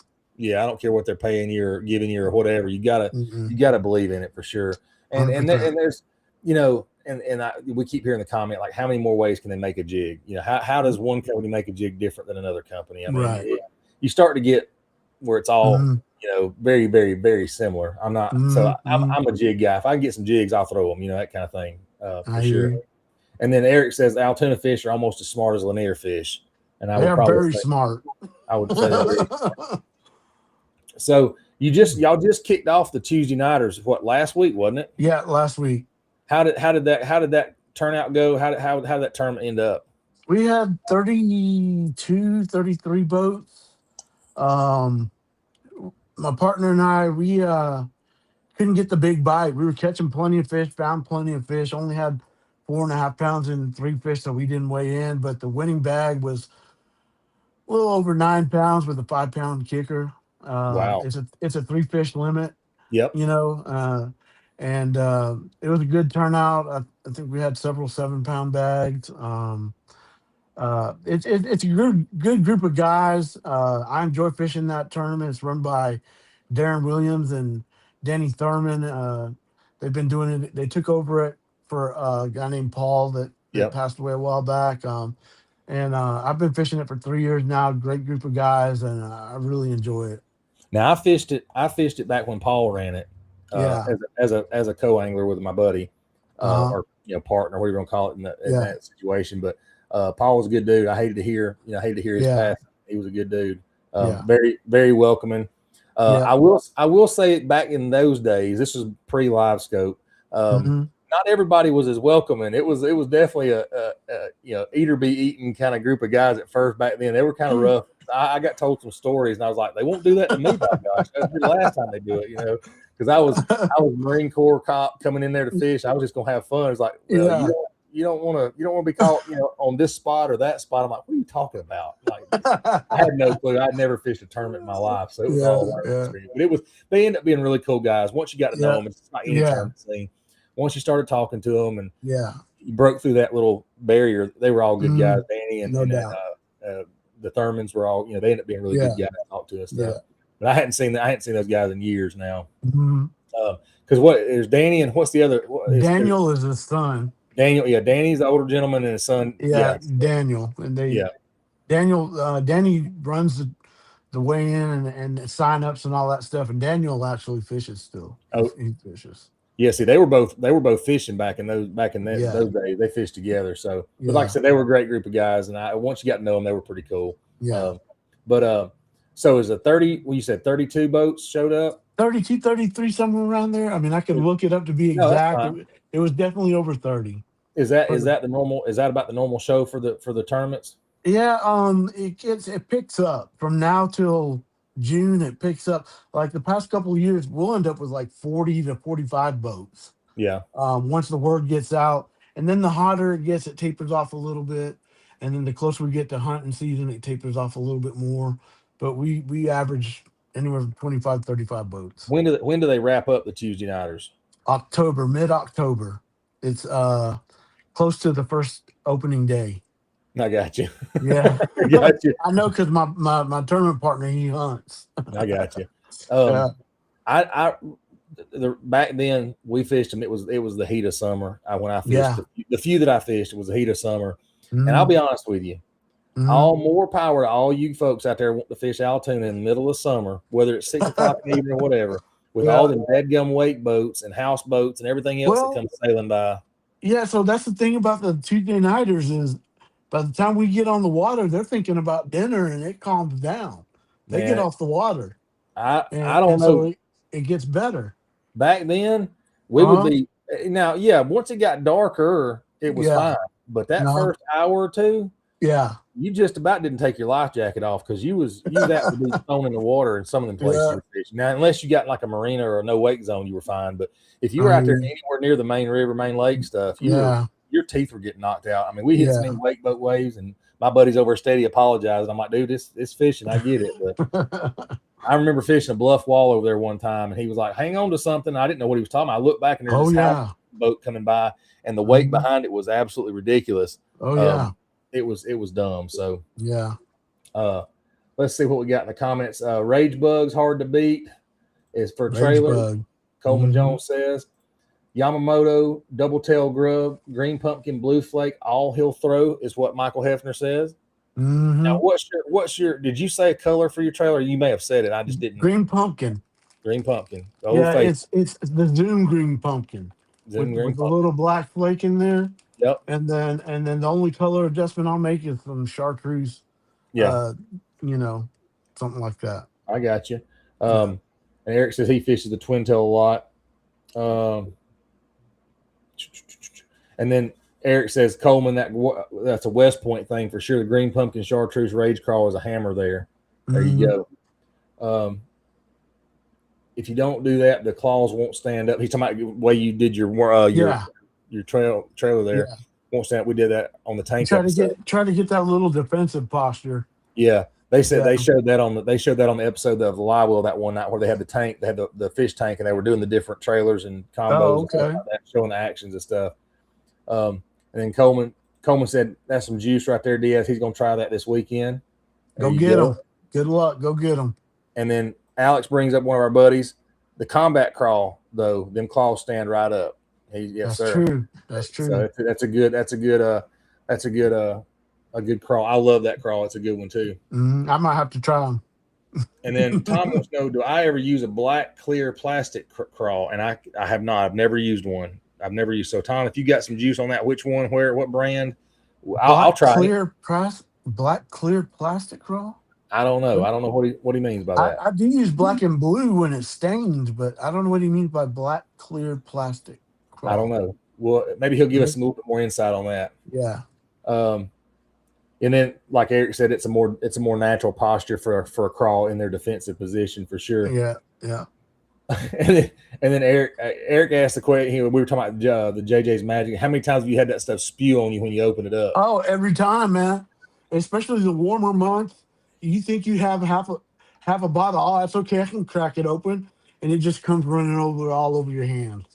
You go home smelling like garlic. Yes, sir. Yes, sir. Absolutely. I use the dip it. Okay. I use that stuff. And like you said, I've got half a bottle, and you crack that joker open. It sounds like a beer can opening. You're like, Yeah. And then it don't matter. I end up. It gets all over. And then Eric brings up. He said Tony's got some new toys for his boat. He needs to tell us about. He's right. So like I said, Mike Knowles got me the 12-inch Lowrance screen. There you go. And then Coleman says, "Yeah, I thought I saw a bigger screen on the front." That's right. So one of our viewers, Mike Knowles, reached out to me on Instagram and said, "Hey, I've got a graph. I've got this sitting at the house. If you want it, come get it." And of course, hey, how much do you want for it? Because I really don't. 12-inch screens. I mean, as much as I'd wanted one, I just don't have the money, the funds. I've got it, but I got other things I need to be doing. I got more responsible adult things, right? Let's just say this. I thought 9 inches was good enough. 9-inch screen was good enough until I got the 12-inch screen. I'm just going to leave it at that. I'm not going to make any inappropriate jokes on the show, but I don't know how I was working with a 9-inch screen the whole time. When you got a 12-inch graph out there, I'm like, this is a world of difference now. So I know how you did it because I did it. Yeah. That time we fished with Dally, I was like, let's do it. Yeah. I mean, it works, but it works, but it helps to have more real estate. Let's get it. Let me get into this though, real quick while we're talking about that. So I got this nice 12-inch graph, and I've got these bands that I hook the screen covers on with. I've never, ever had a failure. I drove down to Guntersville, everything was fine. I looked back yesterday, about 3/4 of the way back, and I'm missing a 12-inch cover for my front graph. Oh no! Now, when I got off the water, I text my wife, say, hey, I'm off the water, headed towards the house. Now it's a 2.5-hour drive home. She calls me immediately. She's in Columbus shopping. She calls me immediately, goes, hey, we were talking, and I'm 100% certain that I put the cover on and I put the bungee strap around it. When I got back to the house, the bungee strap had wedged itself underneath of the rod strap that I have, and all I can assume is that I put it on and it popped loose somewhere during the trip. And because when I stopped for gas about 15 minutes outside of the lake area, it was still on. I don't know if Tony made a boo-boo and forgot the strap. So guess what? I spent another $100 last night for the cover. Well, I had to buy a 12-inch cover. I had to buy a 9-inch cover that I lost doing something else stupid a year or so ago. And then I had to buy a power wire for the other 9-inch because I'm gonna mount the dual 9s at the console now. So now, if anybody's got any insight on how to mount 2 9-inch screens on a 91 Ranger console, I'd appreciate any support and ideas you have, because they don't make those. They don't make dual mount. I'm gonna have to cobble something together for that. So that's my next goal.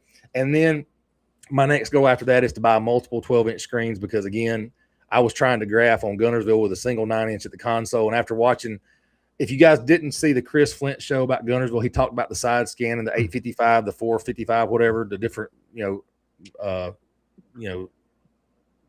whatever you want to call it, frequencies. It does make a difference. And Guntersville, I could definitely pick out some stuff that I would not have seen before doing the swapping between the two. But when you're using a 9-inch screen, it's not clearly enough to get the job done. And then Coleman says, 4 inches usually does the job for him. So there we go. I knew y'all was coming. And then somebody says, do I see the Facebook comments? I don't see them. I can't tell for sure if I'm seeing any Facebook comments. For some reason, they're not popping up I don't see any Facebook comments coming up in the feed that I'm sure of. And for Eric, my personal best, I talked about it a little bit earlier. My personal best, largemouth, 12 pounds, 2 ounce, Lake Seminole.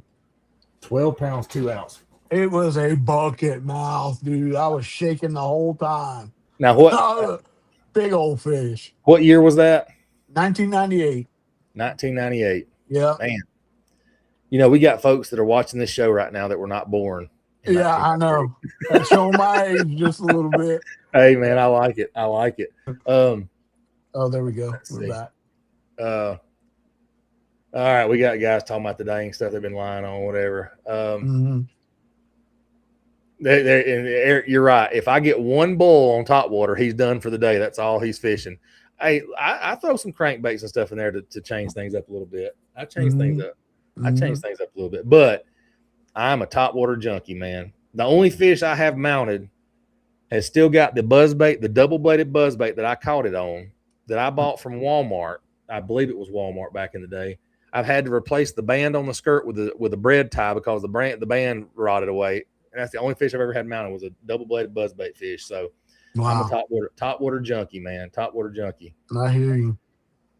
And then Alex says 100% a jig is the most consistent big fish catcher.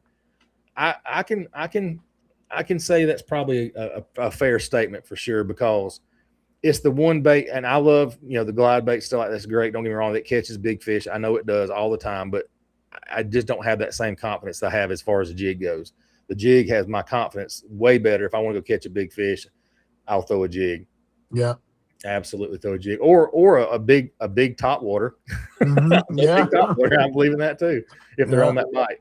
And then Eric does say he believes a jig catches 100% catches a larger class fish. Yeah.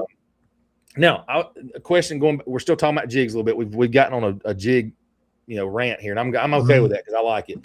Yeah. Do you use forward facing sonar? With a jig?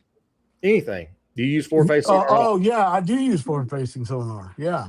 Yeah. All right. To answer your question or to ask your question to you, do you use it with a jig? Very, very rarely. Okay. Very rarely. Like I know what I'm doing when I'm trying to fish a jig. Just on my experience and uh things I've learned over the years as I've fished, I know where a fish should be. Yeah. Um, the times that I've tried to use forward facing sonar with a jig, it hasn't worked. It's like they don't want it. Um, I did get one to bite one time near a brush pile, but when I'm jig fishing, I'm looking for structure, and it's usually 20 feet or less. Yeah. 20 feet or less. So, you know, if I am using the forward facing sonar, I'm looking for structure. I'm not trying to target fish with a jig. If I'm fishing with a jig and forward facing sonar, I'm looking for structure. And I'm also looking at my map while I'm fishing a jig. That's a good answer. Yeah, Um, contour lines and stuff like that. I learned forward facing sonar using a jig Really? in shallow water. Oh yeah. So Well, yeah. this is before the Okeechobee event a couple of years back, where they all of a sudden everybody's like, "Oh my gosh, they're using forward facing sonar in 4 foot of water." And then Mhm. what's the excuse me, what's the young man's name from up north? Is Williams? Is it Williams? Anybody? Somebody tell me. He's a big jig fisherman in the elites. Williams. Is it Uh, Williams? I can't think of his name. Y'all tell me who it is in a minute. I can't remember his name off the top of my head. Big guy. Anyway, he yeah. throws a jig all the time on forward facing sonar, and I'm like, yeah, that's how I learned how to do it. And it's just funny to see that kind of evolve that way. Yeah. I'm talking 4 foot of water with a jig, and then I got on with Allie with it, and I will target individual fish on brush piles out Mhm. in open water. I've done it with open water jig fishing like that, swimming a jig. Mhm. It's still a casting jig that I'm throwing, a skipping jig, but I'll Mhm. throw it at something and I'll bring it back and I'll flutter it by them and they'll bite it. Mhm. That's Mhm. how I learned forward facing sonar. That's how I learned a portion of it. I had tinkered around with it even more after that with minnow fishing, kind of learning the minnow fish game. And then when Eric and I went fishing, he kind of tuned me up a little bit on some of the other minnow fishing stuff that I really needed to see, and it helped me become a better forward facing sonar minnow fisherman. Mhm. And now I don't do that much with the jig anymore, but 100%. Right. You saw how we were fishing together with the forward facing sonar and the minnow. I Yeah. was telling you, I was like, dude, bounce it off the bottom, bounce it. Yeah. They're on the bottom. Bounce that Yeah. minnow, Yeah. bounce that jig, And whatever it is. caught them that way too. We caught the fool out of them that day. Yeah. Yeah. We doing did.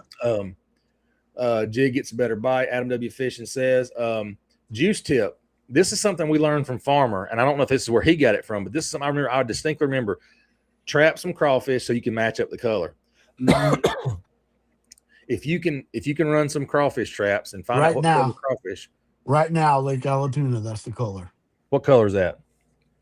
It's called amber red crawl, green pumpkin, amber red crawl. But if you see they're getting ready to molt, they're like a olive, green pumpkin kind of color, and underneath they've got that little orange on the tips of their pincers and stuff like that. Yep. And some maybe a hint of blue, but I'm telling you. I'm telling you. So have you seen that color like spit up in a live well or something like that? Spit up. Pay attention. Those small things like that, man, will be absolutely details. Yeah. Small details. And that's where, it's funny. You say that, and then we get in the debate on shows whether or not color makes a difference. Does color make a difference? I believe it does. Do you? Not to the extent that some people take it, but I believe it does make a difference certain times of the year. Like you can get away with throwing us one color all year and get bit, but at certain times of the year, I think subtleties, not in the smallest difference, but like Like if you, for example, a green pumpkin jig and a green pumpkin jig with orange flake, is that a big difference? No, I don't think so. But if you have half strands green pumpkin and half strands orange, I believe that's a big enough difference. Okay. So, we I think it was one of the gentlemen a minute ago said something about green pumpkin blue flake or whatever it was. I've got guys that swear by green pumpkin blue Hey, or if green you have pumpkin green. yeah, if you have faith in it, I'm not saying don't throw in it and it No, doesn't I know. work. Yeah, I'm saying from my personal experience, it does make a difference. Eric and I were talking about, Guntersville green pumpkin with red flake made a difference. And, when you pull them through the water, at least to our eyes, what we're seeing, I know I'll pull them through the water just below the surface to kind of sort of see what the color looks like. And sometimes that red flake is absolutely it glows almost when you pull it through the water. Definitely. So, I mean, it just makes you, we've always had that debate on what I saw something from Money Bass earlier. There was a comment there. Well, I missed it. Yeah, it's more towards the bottom. I'm not even nowhere near the bottom. It's a highlighted in blue, and it has a Money Bass. Yeah, he did a $2 super chat. Yeah, there you go. Thank you, sir. I hadn't got down that far. How common are 7+ pound largemouth on Allatoona? I'll tell you this: they're more common than they used to be. Leading up to the pre-spawn, and during just before when the spawn got real good, if you were paying attention to the Sunday tournament team trail on Lake Allatoona, they were bringing in some big bags, 20 pounds, 23 pounds. They're more common than they used to be. Yeah. It's still not as prevalent as you would hope. More of your 5-pound fish is more common, but there's some big ones out there. Absolutely. Yeah. Absolutely. I know Tuesday nighter a couple of years ago, and you might have been fishing. My buddy Jeff and his partner, and I can't think of his name right now. It'll come to me in a minute. They brought in like a 7 or an 8 pounder. Yeah.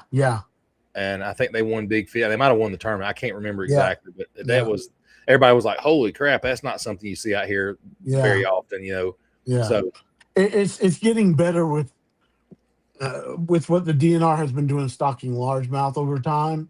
The population's coming back, and they're healthy. Now, how much are they also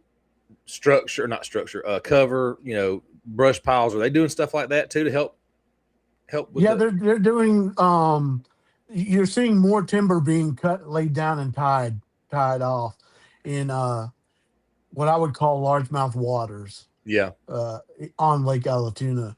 You can ride around. I saw it just a month ago a lot. Like they did a lot. They're creating these natural habitats and these laydowns for these fish to have structure, and they have the fish attractor sites too all over the lake. I mean, if you're going to take the time to spend the time and the money and the energy to stock a species, you might want to take some time to build the habitat. They're doing it. Yeah. Now, I'm not Allatoona junkie. So, are there any grass areas on Allatoona at all? Any kind of like grass areas at all? There's some grass in some areas, but it's like not prevalent, like growing depth wise. There's some on the bottom. Yep. It looks like I want to say hydrilla, just really short bladed green. I got you. Yeah, it's on the bottom. Now further up north there may be, because I don't go way past like Little River and what's that creek over there? I can't remember right off the top of my head. Just before you get into the Etowah, there might be grass up there. Yeah. Let's see. I'm scrolling back up some of the comments we missed here. Okay. I know Coleman said I would contact Baldwin Ironworks. They do custom fab mounts and they're very affordable. I run them for my dual front mount. Yeah, so I've got their tray for my trolling motor tray, Coleman. And me and Eric had actually talked about me contacting Baldwin and getting that figured out with him. I've just been trying to. I saw a guy at the boat ramp with a double mount on an older Ranger, and I looked at what he had. It was a custom. It was actually looked good though. He paid a gentleman to put it in. It looked really good. I just got to figure that out for sure. And then Big Al said there's a huge difference from 12 to 16 inches. You wouldn't think it. Yeah, I mean, 4 inches makes a huge difference. Absolutely. Insert whatever joke you want to say there. Sorry, guys. But yeah, no, and that's the problem is a year or so, not this last Christmas, but Christmas before, Bass Pro Shops put all the 16-inch live units on sale, and I had the points and the discounts and all that stuff. I could have got them for like $1,600 each, and I didn't do it. I wish I had, but whatever. It is what it is. And then Alex said he would love to upgrade to 212s on the kayak, but he's a starving mechanic, and I completely understand that as well. I'm a starving construction worker trying to make adult decisions. Trying to make adult decisions. What's going on, Farmer? He stopped in to talk a little bit, and he did. And I'm a little bit late to get to his comment 10 minutes ago, but if he's still in here, he showed up at the right time talking about jigs, and I knew if jigs were being talked about, somehow the bat signal went off, and Farmer's like, jigs. Somebody's talking jigs. He's the jig guy. Yeah, he knows what he's doing with that for sure. And then Big Al says Icon Jigs. He's a friend of his. He owns a jig company, makes some great jigs for sure. Awesome. And then Tom said he talked about fishing a worm earlier. And then he said he uses a 9-inch worm if he's fishing below 15 foot. So there you go. Bigger worms definitely get bit for sure. And Patricia had a question for you, Diaz. Did you catch that Seminole bass in a fish pond drain? No. I don't know what that. I'm not familiar with Seminole. This was creek. I forget the name of the creek. It was right at the mouth.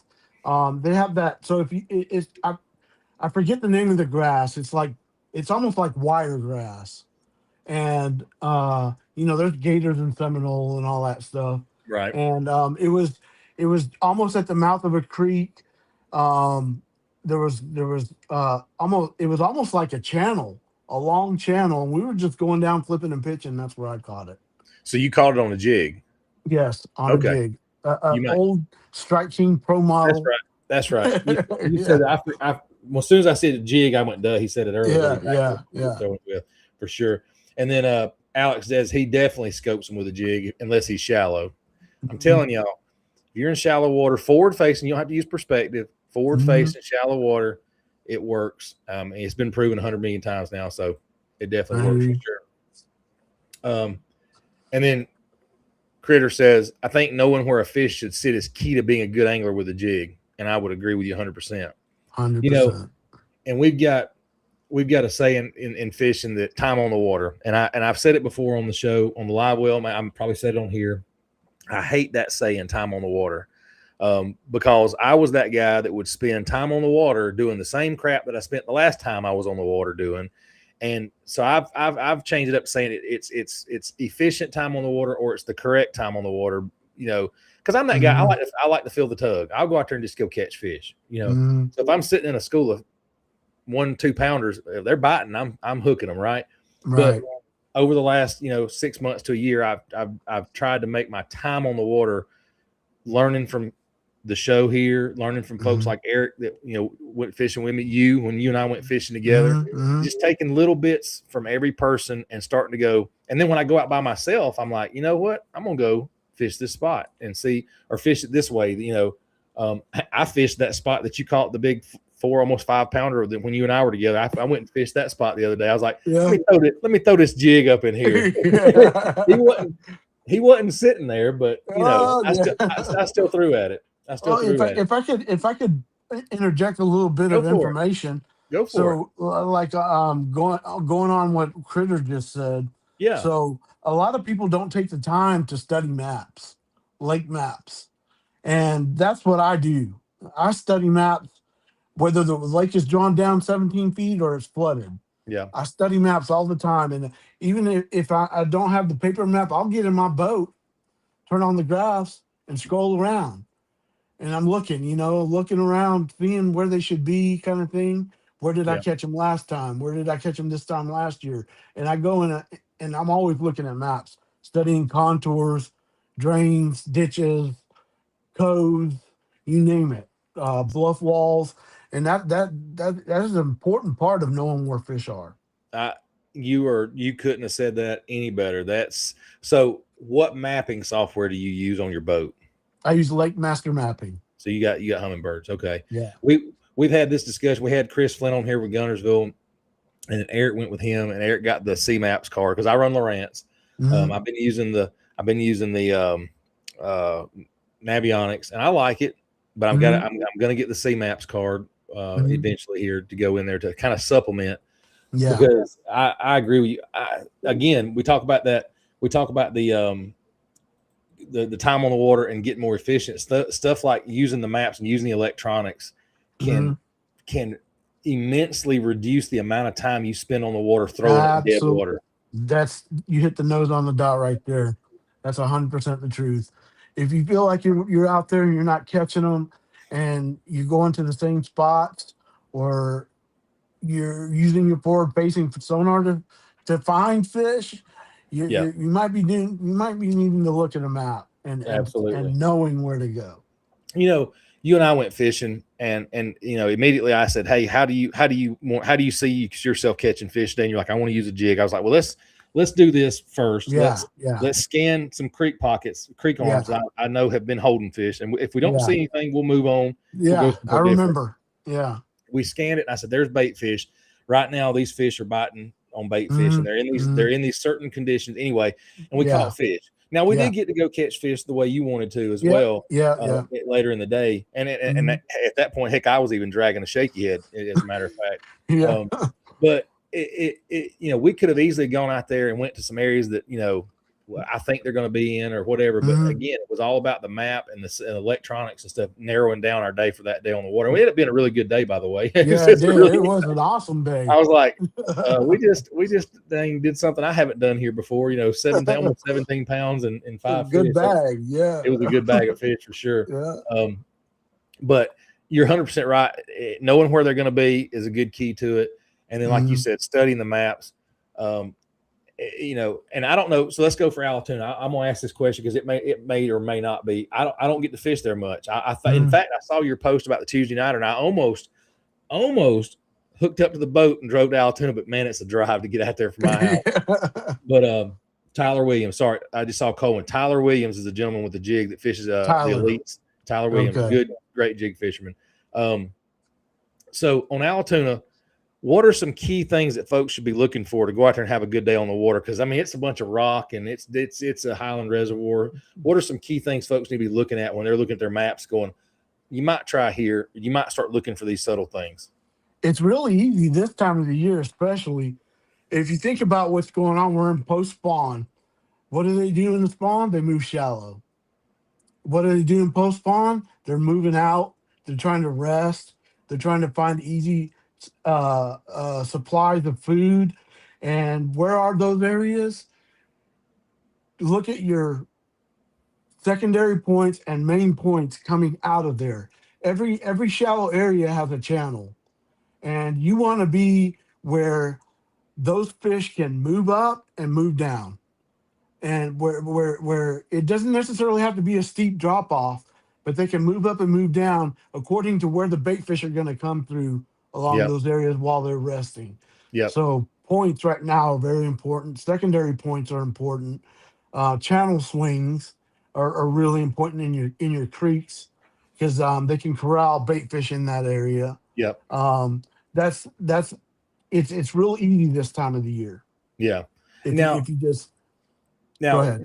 With forward facing, a lot of us, and I'll put myself right out there with it, we got stuck on the whole idea of the pelagic fish, the fish that roam, because everybody was out there catching these, and they're sitting over 100 foot of water catching them, you know, blah, blah, blah. The old school, the fish are still sitting in the drains. They're still sitting on the edges of flats. They're still sitting in the secondary points. There's still tons of fish sitting there. Now, I know you get this time of the year where everybody wants to get on the boat and fish. And all those, like I saw it at Guntersville this weekend. I've seen it on some of my home lakes where those it's basically like riding a carnival ride. You got to get your ticket and wait in line to get on some of those spots. But those fish are still sitting there, and those pressured fish, I don't think they all go pelagic at that point. They just kind of move to a different spot in that area. I mean, I've caught fish behind guys, and guys have caught fish behind me fishing some of those same things. So, like you said, those fish are still going to be looking for those easy meals, areas where they can eat.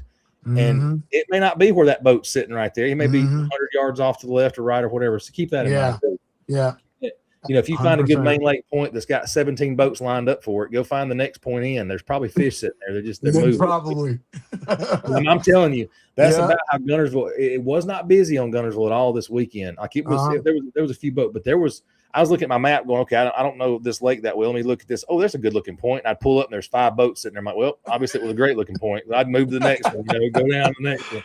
Yeah. And the funny thing is, the guys that were fishing the area that I was fishing were fishing all those typical, high percentage areas, we call it.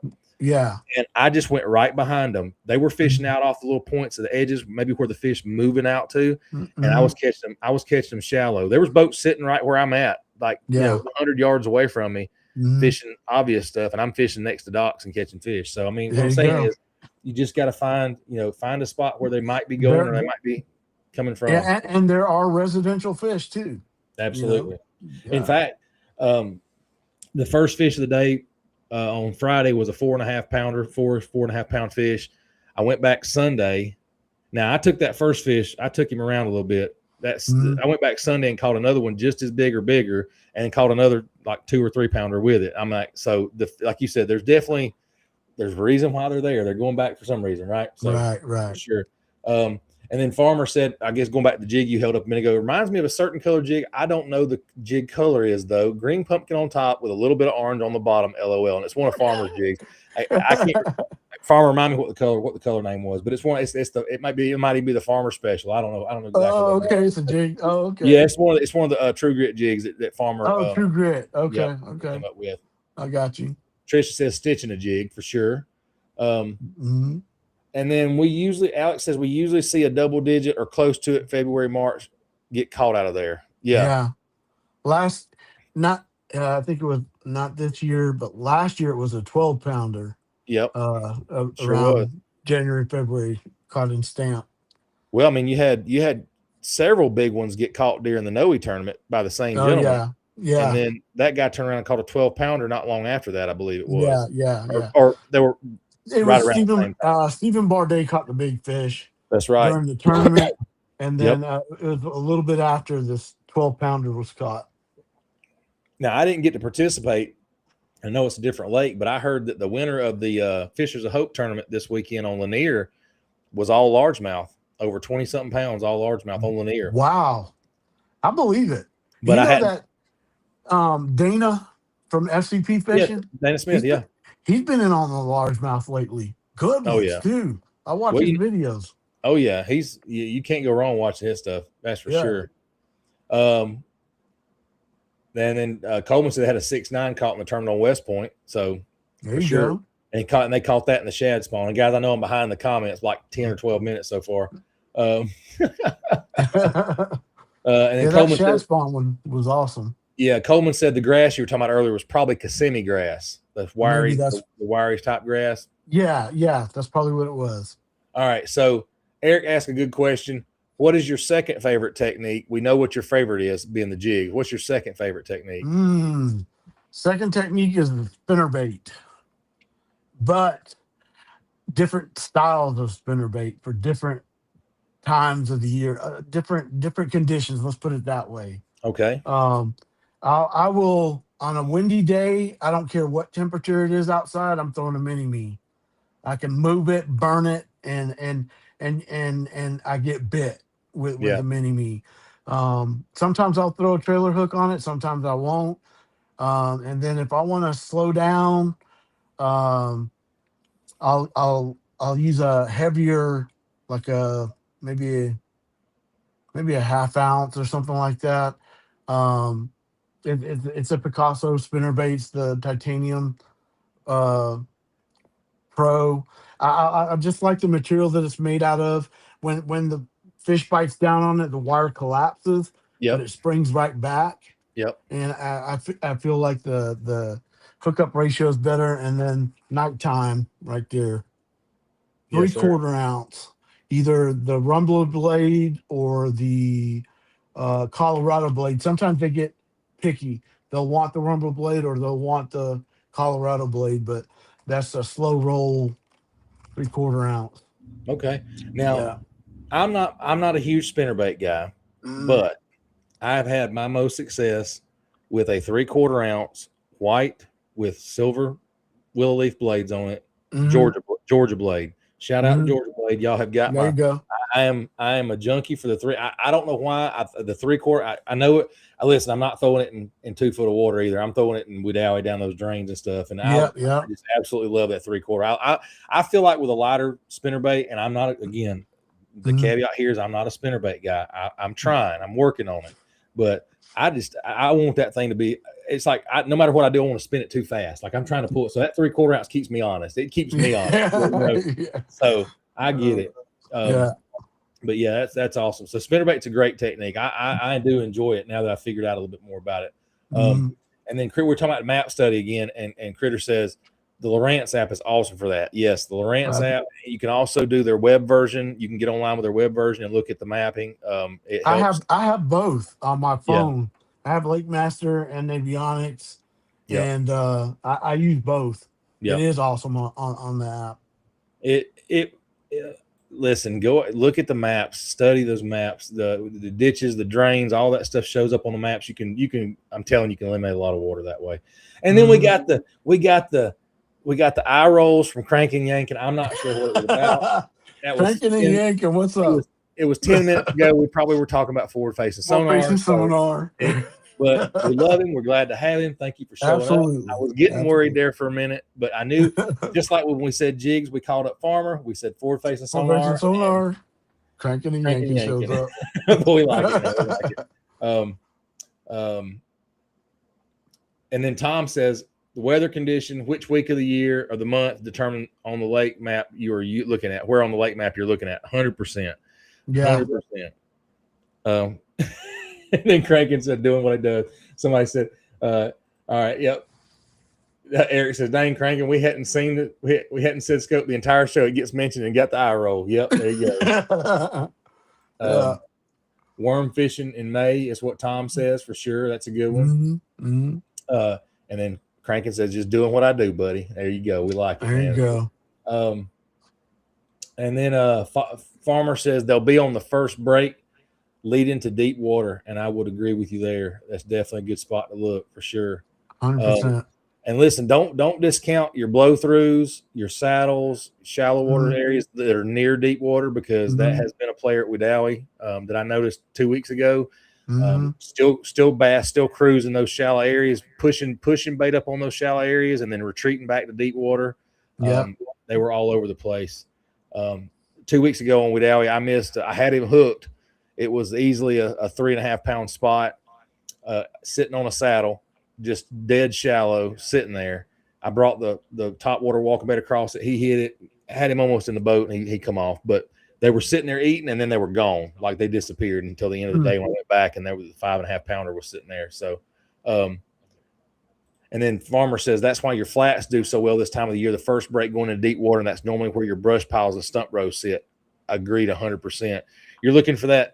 You're looking for that highway, that travel route. Yeah, and exactly. And where it leads to the food, you know.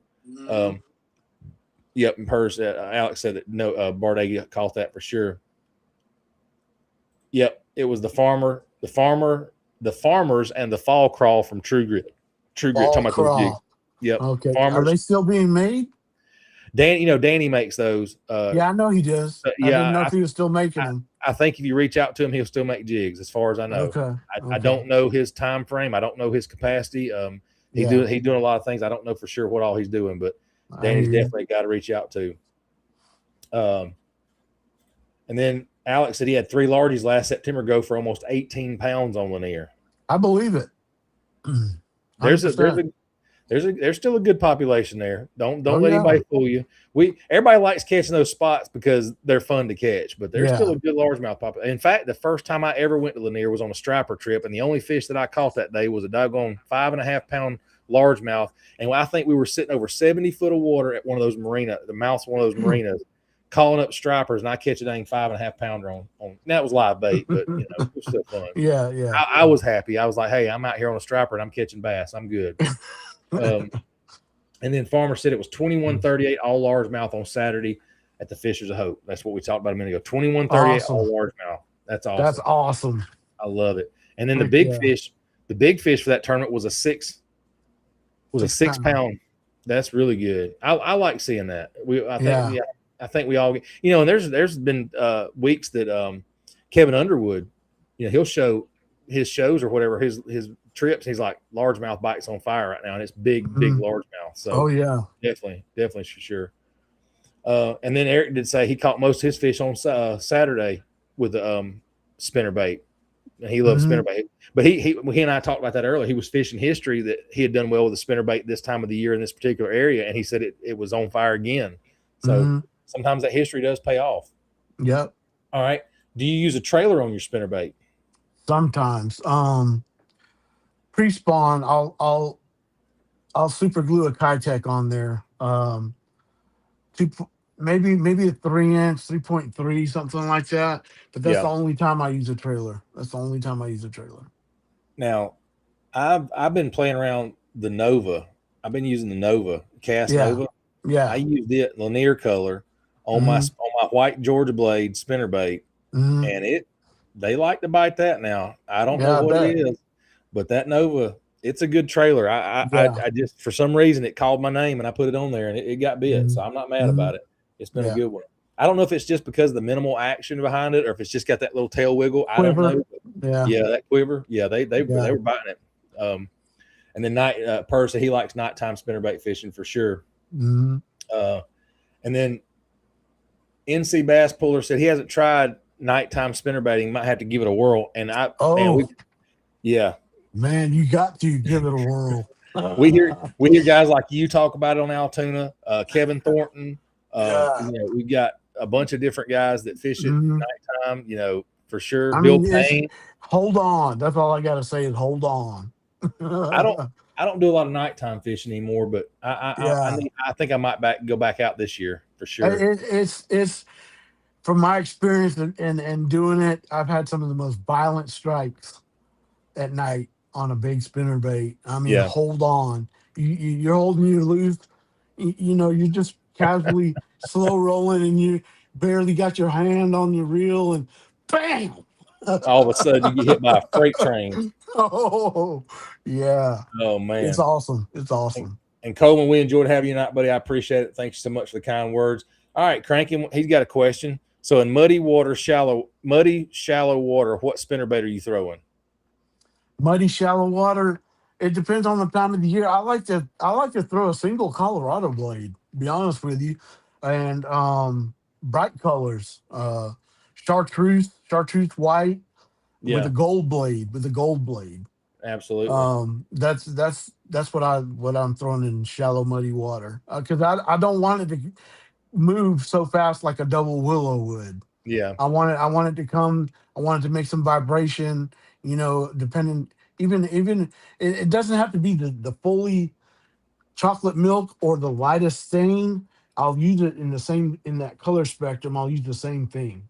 Yeah. And it's all about vibration and color and flash. So that's what I'll throw. War Eagle, something like that. Yeah, for sure. And Patricia Leanne Shaw says power fish a spook all day. Gladly, I'll do it. I'll do it all day. If they bite, I'm telling you, they're biting it. Yeah. if they give me one bull on it, I'm like, somewhere these fish are biting this doggone lure, and I will throw it. Tom says Tony, bluff wall is bigger than rock walls found in creeks with stumps wood to fish worms. There you go. I agree. And then Eric said he used a freeloader on his spinnerbait this week, and it was awesome. Yes, there's something about that tail quiver, man, that they just freaking can't stand. And I don't know what it is. I'll have to give it a try. A lot of times I don't use trailers because, from my experience, they come for the trailer and they miss the hook kind of thing. And that's why I don't use a lot of trailers, but I'll give it a shot. I'm open to anything. Listen, I do things a little bit different. I'm not follow the rules on everything. I don't tinker a whole lot, but I'll throw that Georgia blade and I'll throw a stinger hook on there, and I'll still run a trailer. Oh, okay, I got you. Hook. So that way they're getting and I run that. It's weird how I set it up, but it's worked for me. And Eric saw me. I've done it with him on the boat. So okay, but yeah, I'm. In fact, the last time we were fishing, he said, I don't normally run a trailer hook, and then I had mine on there, and of course the fish hit it right at the boat as I was about to pull it out of the water, and all it got was that trailer. If I hadn't had the trailer hook, we wouldn't have caught that fish. And then Alex says they either break your arm or your blade just stops ticking. The blade stops, you better set the hook. He knows. Yeah, exactly. And then Big Al said it was like a train-on-train collision at night on huge Colorado blades on the Chickamauga. So there you go. Absolutely. I might be heading to Chickamauga around the 23rd. I think that's the weekend, the 23rd, something like that. I might be going up there and fish the Chick. I'm not sure yet. I hadn't decided. Yeah, I need to get up there for sure. I've only been there once. Me and Robert Blowski went, and I talked to Rob again today, and I said something about wanting to fish Chick again. I asked him when it was fishing good. He goes, it's fishing good right now. He's just getting over some surgery stuff. So he said he finally made it back out to fish. So we might hook up and go up there to Chick and try it one more time. Eric says that straight tail is money. And we're going to end it on this because we've already hit the 2-hour mark. Purse said he likes the MRE on the Colorado blade spinnerbait. There you go. And the MRE is a fantastic trailer. Whether I use on my chatterbaits, I use on the Strutter 2.0s. I've been playing around with some straight tail stuff on the Strutters as well, but it's been good. And Person, he's going to Chick in June. There we go, guys. Awesome. It's been 2 hours. I told you it was going to go by fast. It just flew by. You're like, what are we going to talk about? I'm like, trust me, we're going to talk. I promise you, guys. I appreciate y'all stopping by the show tonight. It was a great show. Thanks again, Diaz, for being the guest on tonight. I enjoyed it. Dude, it was a blast. I had fun talking about. We don't get to talk about Allatoona a whole lot. I don't fish a lot, so I really appreciate your knowledge and experience out there. You share a lot of info that I could probably go to Allatoona tomorrow and catch fish on. That's what it's all about, guys. Thanks for stopping by. Y'all be safe on the water, and remember our friend John Wilson in your thoughts and prayers. Reach out to him if you can. I know he would appreciate the encouragement, and we'll see you guys